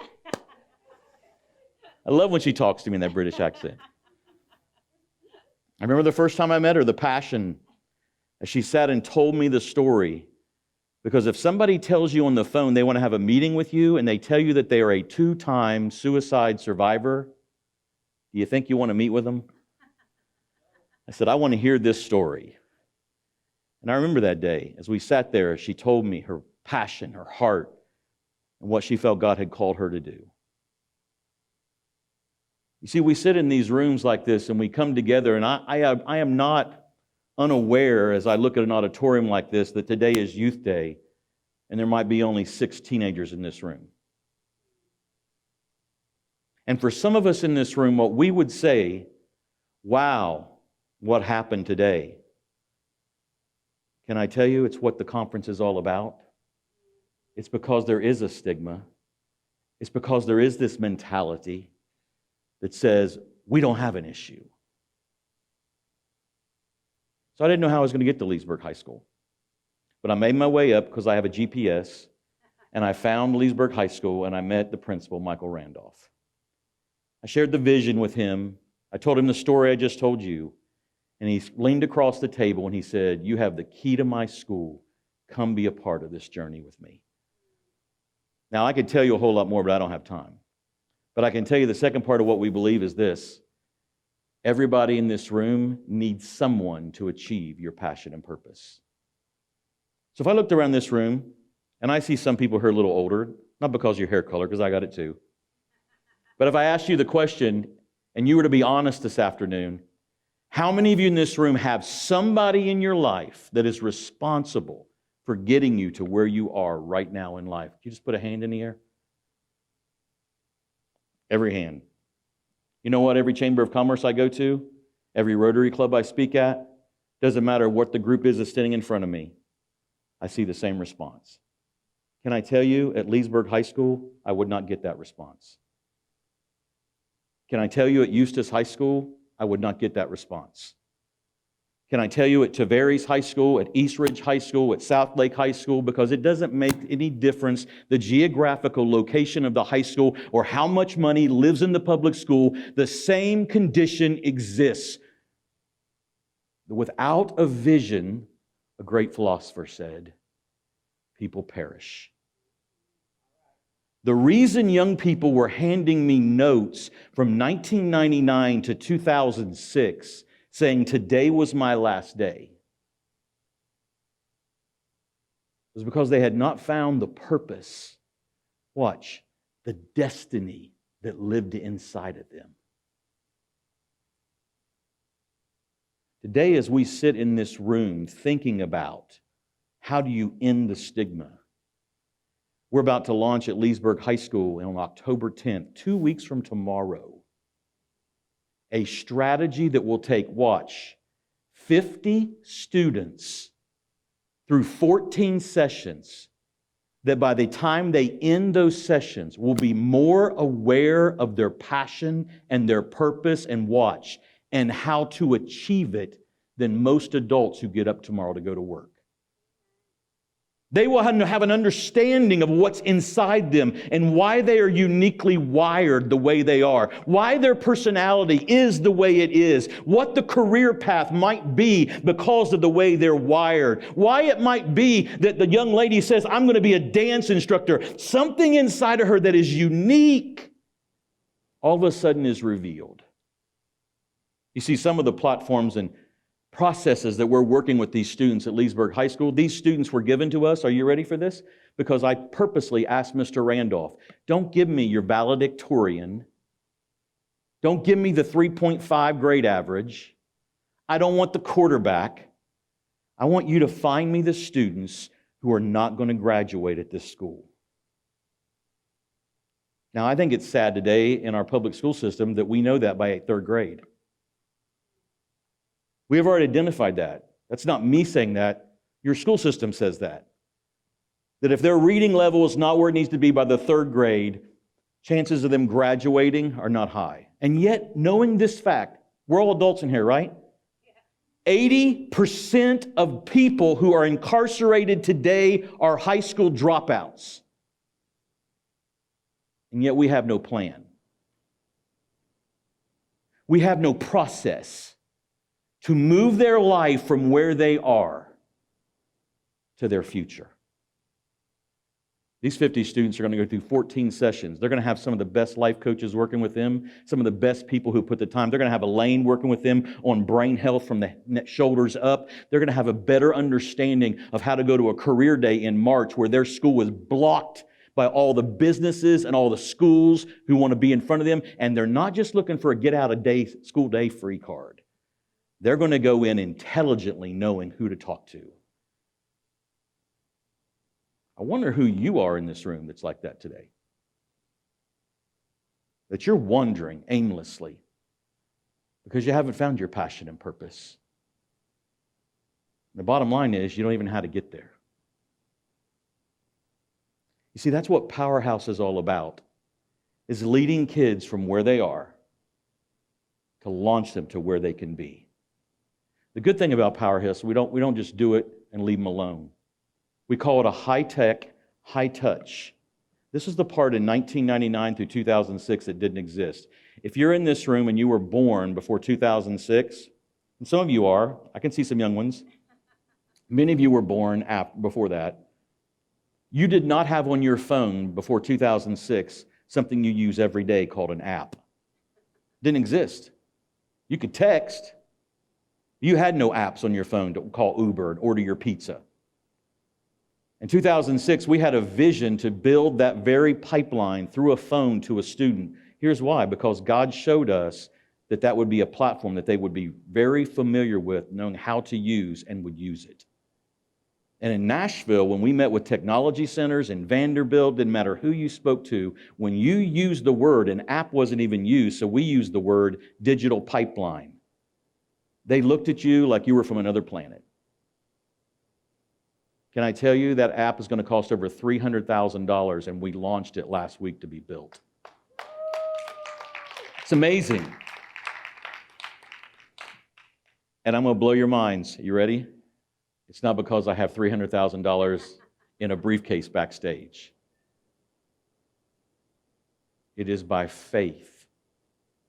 It is the substance of things hoped for, the evidence of things not seen, that you step. Today, as we come together, I was going to show a video. I don't want to show that video because it's more the dark side, and I don't want to give the dark side any more credit than it needs to see.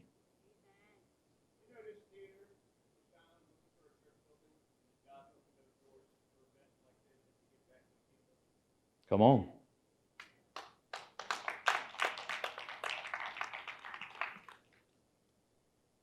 Guys, when we come together as a community and we truly unify each other, because just to be honest about churches, I've been a pastor. I go to a church. This is kind of unique. Our church actually meets at Leesburg High School. Does God have a sense of humor or what? I didn't even know where it was 2 years ago. Most of our churches are so siloed. You got the Baptists here, the Charismatics here, the non-denominational here, the Methodists over here. We all got our holy huddles. Did you know this? Today's a football day, right? I told you I'm a Titans fan, right? I hate to tell, Bobby left, I think, didn't he? I'm also a Ohio State Buckeye fan. I have something to cheer about every weekend. Don't hate me. But we get in our holy huddles, don't we, around here in this community? Drive by them, folks. 50 cars here, 500 over here, 20 over here. I was watching the game before I came, and here's what I find out about that holy huddle. Do you know teams do not huddle and fans do not attend to see a team huddle?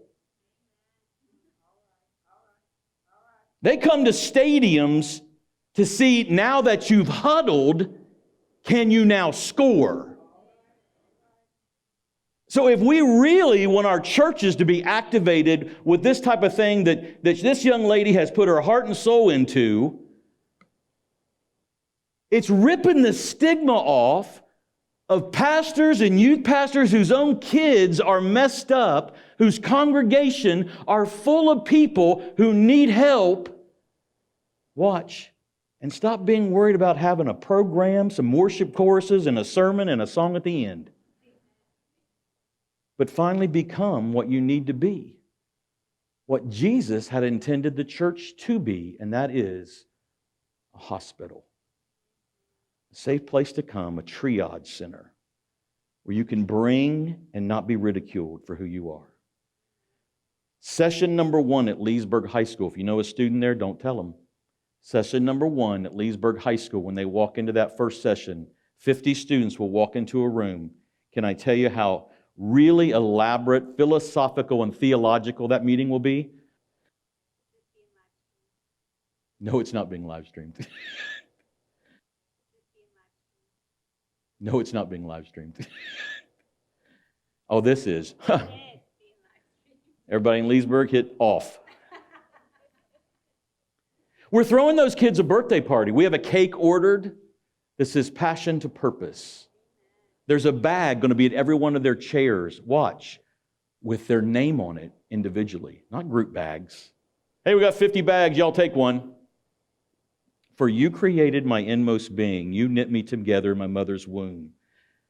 I have one fingerprint, and you don't have one like me. My mom used to say, God broke the mold when He made you, Scott. I think she was upset during that time.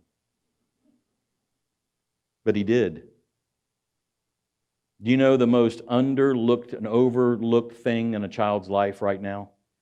is to celebrate their birthday. Hear me, and I'll close with this. It's because their birthday is their destiny. That every year it passes, even when I was in a public school, I could say this. Every year that passes, watch, is more than cakes and candles. It's another step to your destiny. Elaine, thank you for doing this.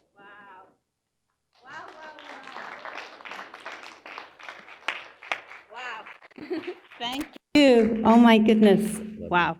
Thank you so much. Wow. And that is really so. I'm just going, this one little session on sharing the vision of Rest and Renew. And I'm so thankful that Scott and I think Sandy's still here, that you're here to actually listen to this in person. And so as Scott had shared, and as you heard my story, in April of 2021, I literally took a step of obedient faith and trusting. Jeremiah 29:11, he knows the plans that he has for me, and I have no idea. I said, okay, Lord, you got it. I'm just doing it. I'm stepping out on faith. And so here we are today. And remember, the vision was to have a... Let me see if this video will play. It didn't play earlier. Oh, okay. Nope. Hold on. Is it playing? Can we turn the music down so we can just look at the video? So imagine if we had this in Lake County. So I was sharing the vision when I spoke with Sandy, and I said, you know, I have this vision for a ranch in Lake County because I had to go to Orange County to get my help in 2020 after my second suicide attempt. I'm like, why can't we have this in Lake County? And I was, you know, on the interstate just in October last year, and Robin Williams, remember, he and I connected.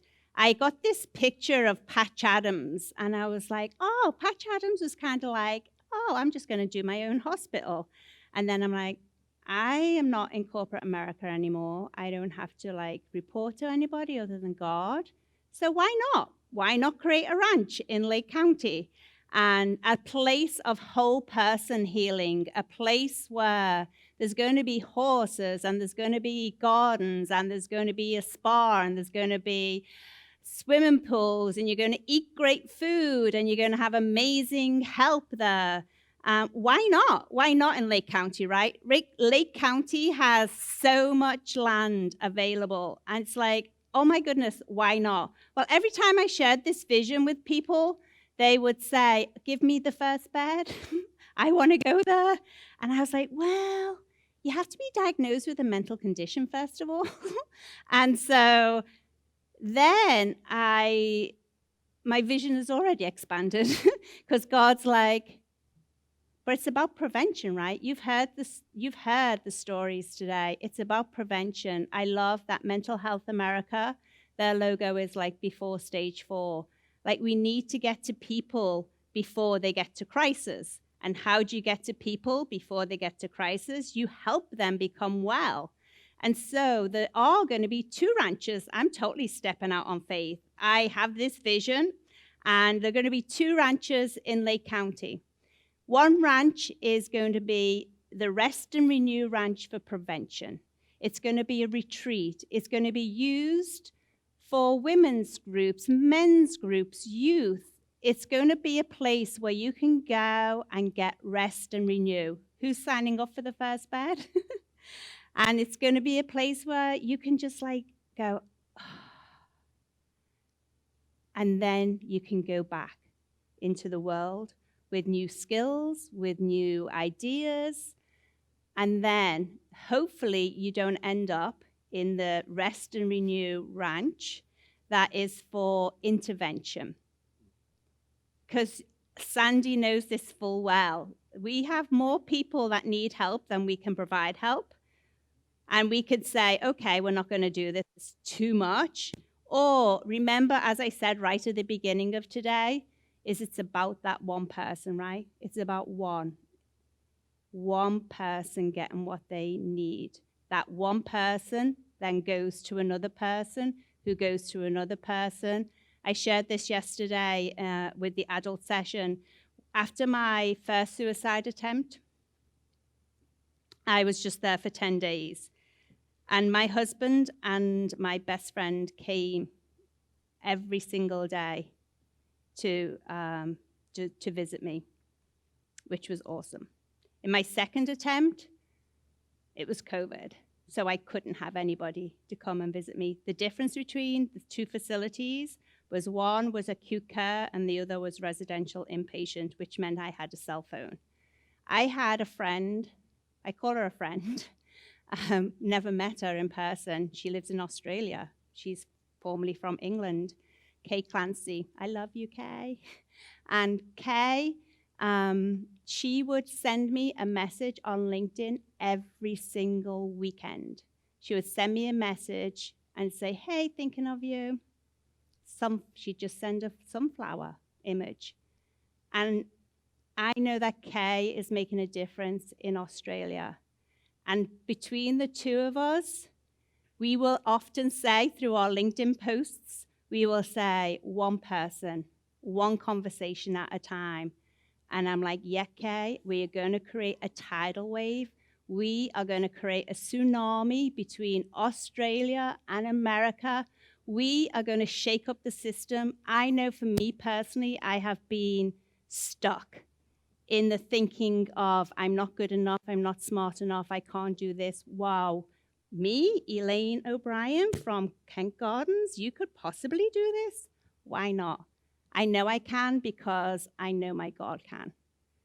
And I know it's going to be amazing. So I am shamelessly, God confidently, Jeremiah 17:7. I am here saying, listen, if you want to make a difference in Lake County, if you know people who have land, if you know people who have money, then let's have a conversation. Because I really don't know what I'm doing. All I know is I'm stepping out in faith and I'm stepping out in obedience. And I do know that the Lord is going to bring the right people. I do know that I'm going to have a small team of wise people because, yeah, I probably am like, oh, that's a great idea. Let's go. And so I need to have people around me who will help me, who will be able to give me wisdom. And so I am shamelessly saying, hey, Rest and Renew Foundation, if you want to invest and make a difference in Lake County, let's have a conversation.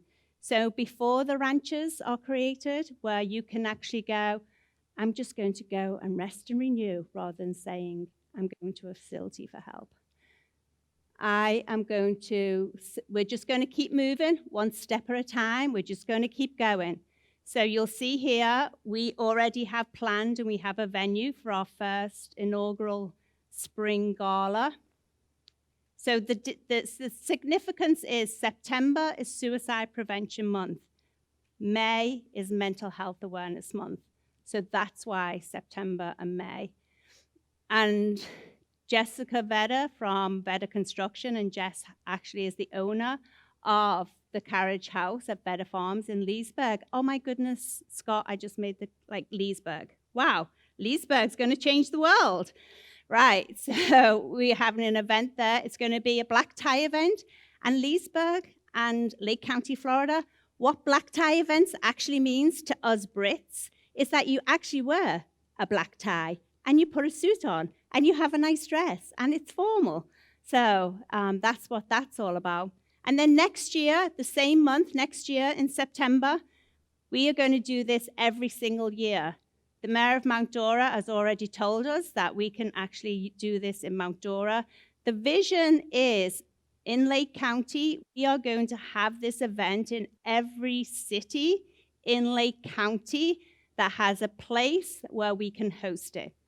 And I'm going to put out the challenge because PJ was thankful to give us Living Drama Theatre for free. We had the production paid for. So we have Eustis High School. I love Eustis High School in the production team. Let's go, Eustis High School production team. Let's change the world.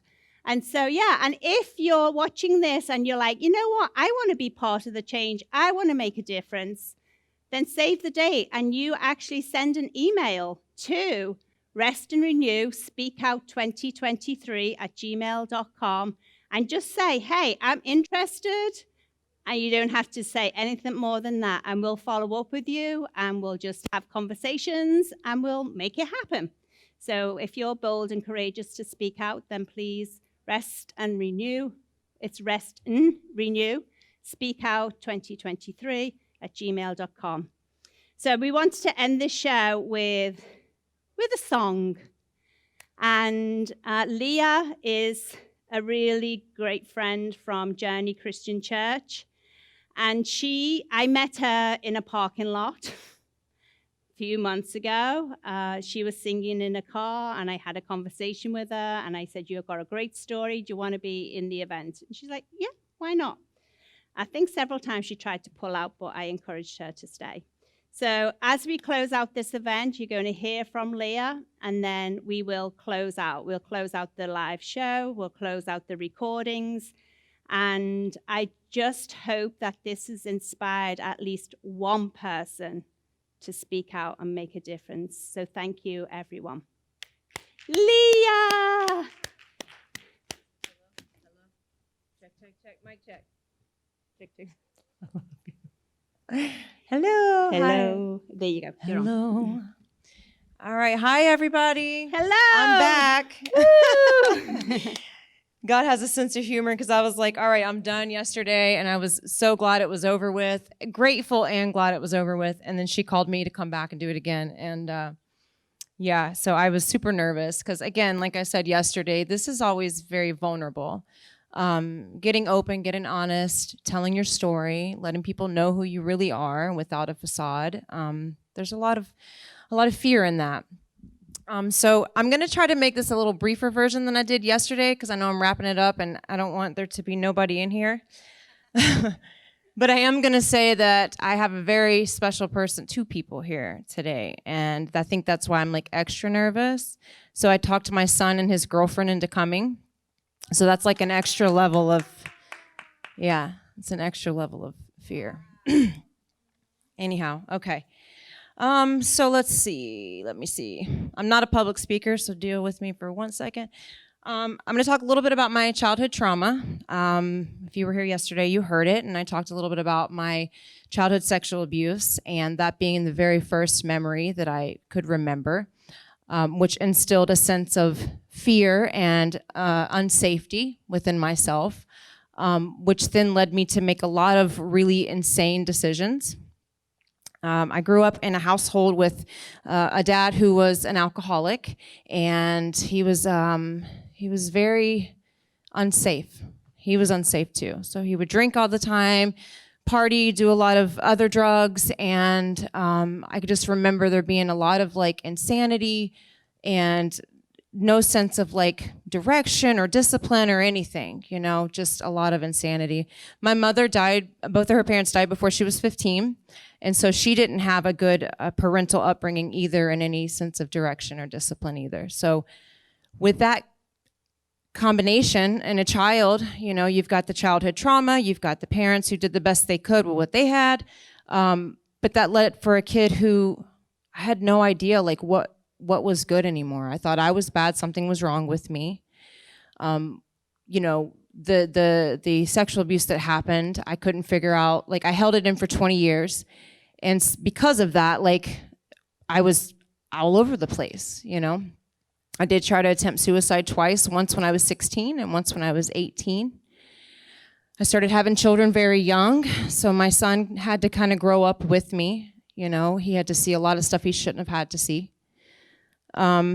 Because of that, I also went down a path of my own addiction, and that spiraled me out of control. You have a lot of underlying mental health conditions that are not like taken care of, then they turn into something a lot bigger.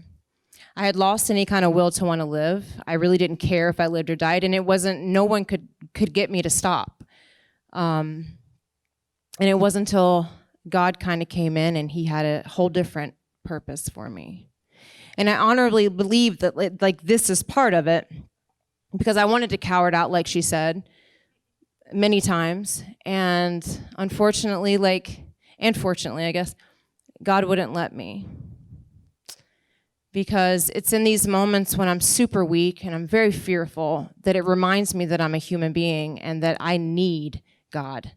I need God, because if it's not for him, like, I'm nothing. I will run around in fear. I will cower away every time.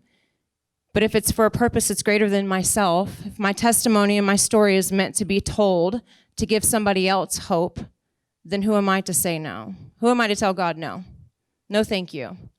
Because not only is it for myself, but it's for all of you. And honestly, it's not really about me. I said that yesterday too. It's not about me. None of this is about me. My story isn't even about me. It's just, this is what happened. This is what God brought me through. This is where I'm at today. And I don't know where I'm going. You know, I surrender that to God. But, you know, ultimately, I ended up in many different mental health facilities. I was Marchman acted, Baker acted, and eventually they put me in jail. And that was the greatest gift I ever got. Because it was in jail that I was able to stop using. I was able to get a better connection with God. I was able to get out of my own way because there was nowhere to go and they weren't going to let me out. At the time, I was like really angry at God because I couldn't talk to my children. I couldn't see them, and I was so angry because I couldn't figure out, like, why would God do this to me? And in fact, he didn't do this. He did, but he didn't. He did it to help me. He did it to save me. But it was the enemy who was actually trying to take my life. And, you know, so I'm very grateful for that. Today I'm thriving because of that. I got out, I had some consequences, which ultimately kept me from going back out and using again. And I'm accountable today. You know, I'm a good person today.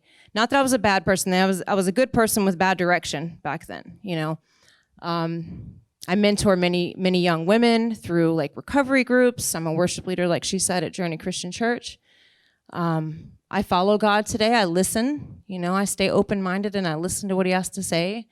I don't know everything. Go figure. I thought I did. But really, I was in a state of survival. You know, I was surviving the only way I really knew how to. What that looks like is a lot of insane behavior. And that insane behavior makes you make impulsive decisions. And those impulsive decisions have a lot of consequences. And, you know, today I'm just really grateful that I can talk about my mental health. You know, I had been diagnosed with depression, anxiety. One time I was diagnosed as bipolar. I've been on every single antidepressant you could possibly think of. Today I don't take anything. Today I don't take anything. And honest to God, like, it's a God thing. And I can't stand here or anywhere, in fact, and not praise God for who I am today. I know my children can see a big difference in me, and it matters to me. Like, my son being here, it makes me way more nervous than if this whole place was packed, because what your children think about you, I think, is more, it means so much. I don't even think he realizes that. Like, what, I'll cry if I look at him. Just knowing that I'm a better mom today, and that he sees that, and that it matters to him. Then I know that I'm doing the right thing. You know, I'm doing a good job. I'm doing the best I can, one day at a time. One day at a time. I'm going to leave with a couple of things, because, you know, I said this yesterday, but it's really important. There was two things. The first one was about our stories and how we all have one. Every one of us have a story. And I honorably believe that our stories are our superpower. Our superpower is what connects us to people. It's what we go out and we talk about so that we have a passion and a purpose, like they were talking about earlier. My story from death to life. That's pretty powerful, and we all have one. And the last thing was the power of the and. Something I had learned in therapy. And it helped me gain a lot of self-acceptance. And there's two versions of everything. There's the version that went through a lot of trauma. There was the version that wasn't the greatest mother in the world at the time. There's the version that was an active addict. There's the version that was hurt and went through a lot of sexual abuse. And there's another version. There's the woman of God. There's the mother that does the best she can. There's a productive member of society that goes to work every day, and I work 2 jobs. And both are true. Both are true. But the power of the and right in the middle, that gives me the perspective that I'm a human being. It keeps me humble and reminds me of the spiritual principle of humility. I'm neither too good and I'm neither too bad. I'm just human. And then I'm going to sing for y'all again. Thank you. My armpits. All right.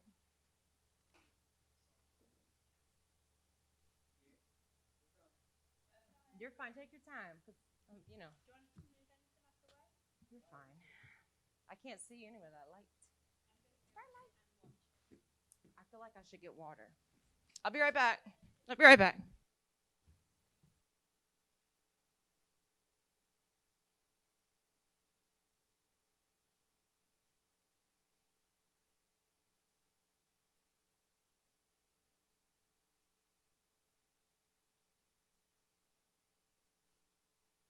Or did I do it? Nope.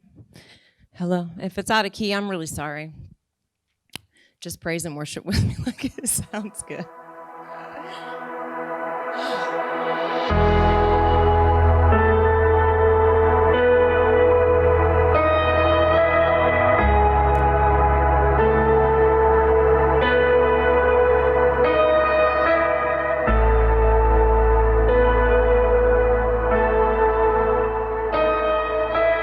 I just want to speak the name of Jesus over every heart and every mind, declaring there is hope and there is freedom.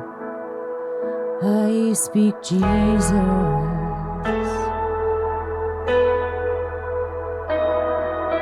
And I just want to speak the name of Jesus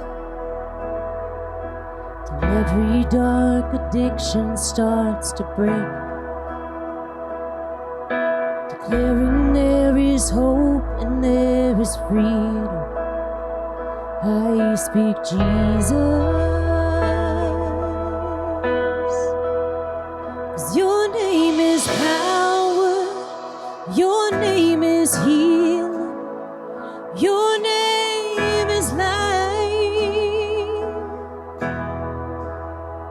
Break every stronghold, shine through the shadow, burn like a fire.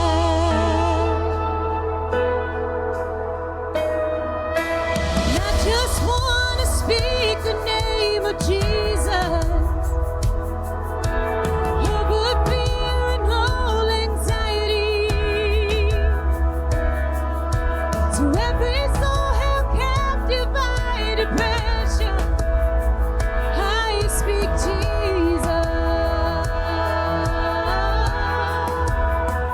Your name is power, your name is healing, your name is life. Yes, it is. Break every stronghold, shine through the shadows, burn like a fire. Your name is power, your name is healing, your name is life. Break every stronghold, shine through the shadows, burn like a fire.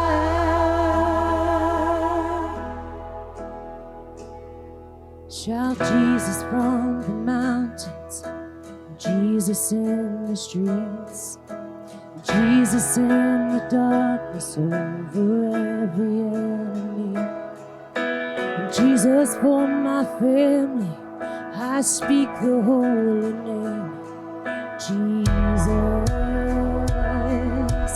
Oh, oh, oh. Shout Jesus from the mountain, Jesus in the street, Jesus in the darkness over every enemy. Jesus for my family, I speak the holy name. Jesus. 'Cause your name is power, your name is healing, your name is life. Yes, it is. Break every stronghold, shine through the shadows, burn like a fire. 'Cause your name is power, your name is healing, your name is life. Jesus, break every stronghold, shine through the shadows, burn like a fire.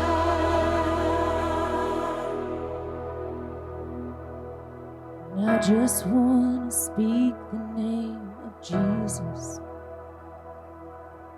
over every heart and every mind. 'Cause I know there is peace within your presence. I speak Jesus. Jesus.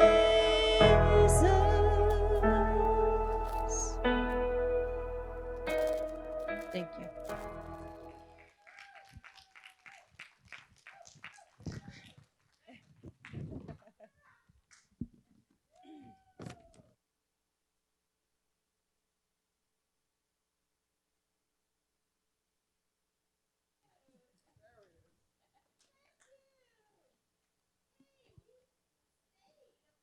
Ladies and gentlemen, thank you so much for coming to Rest and Renew, Speak Out.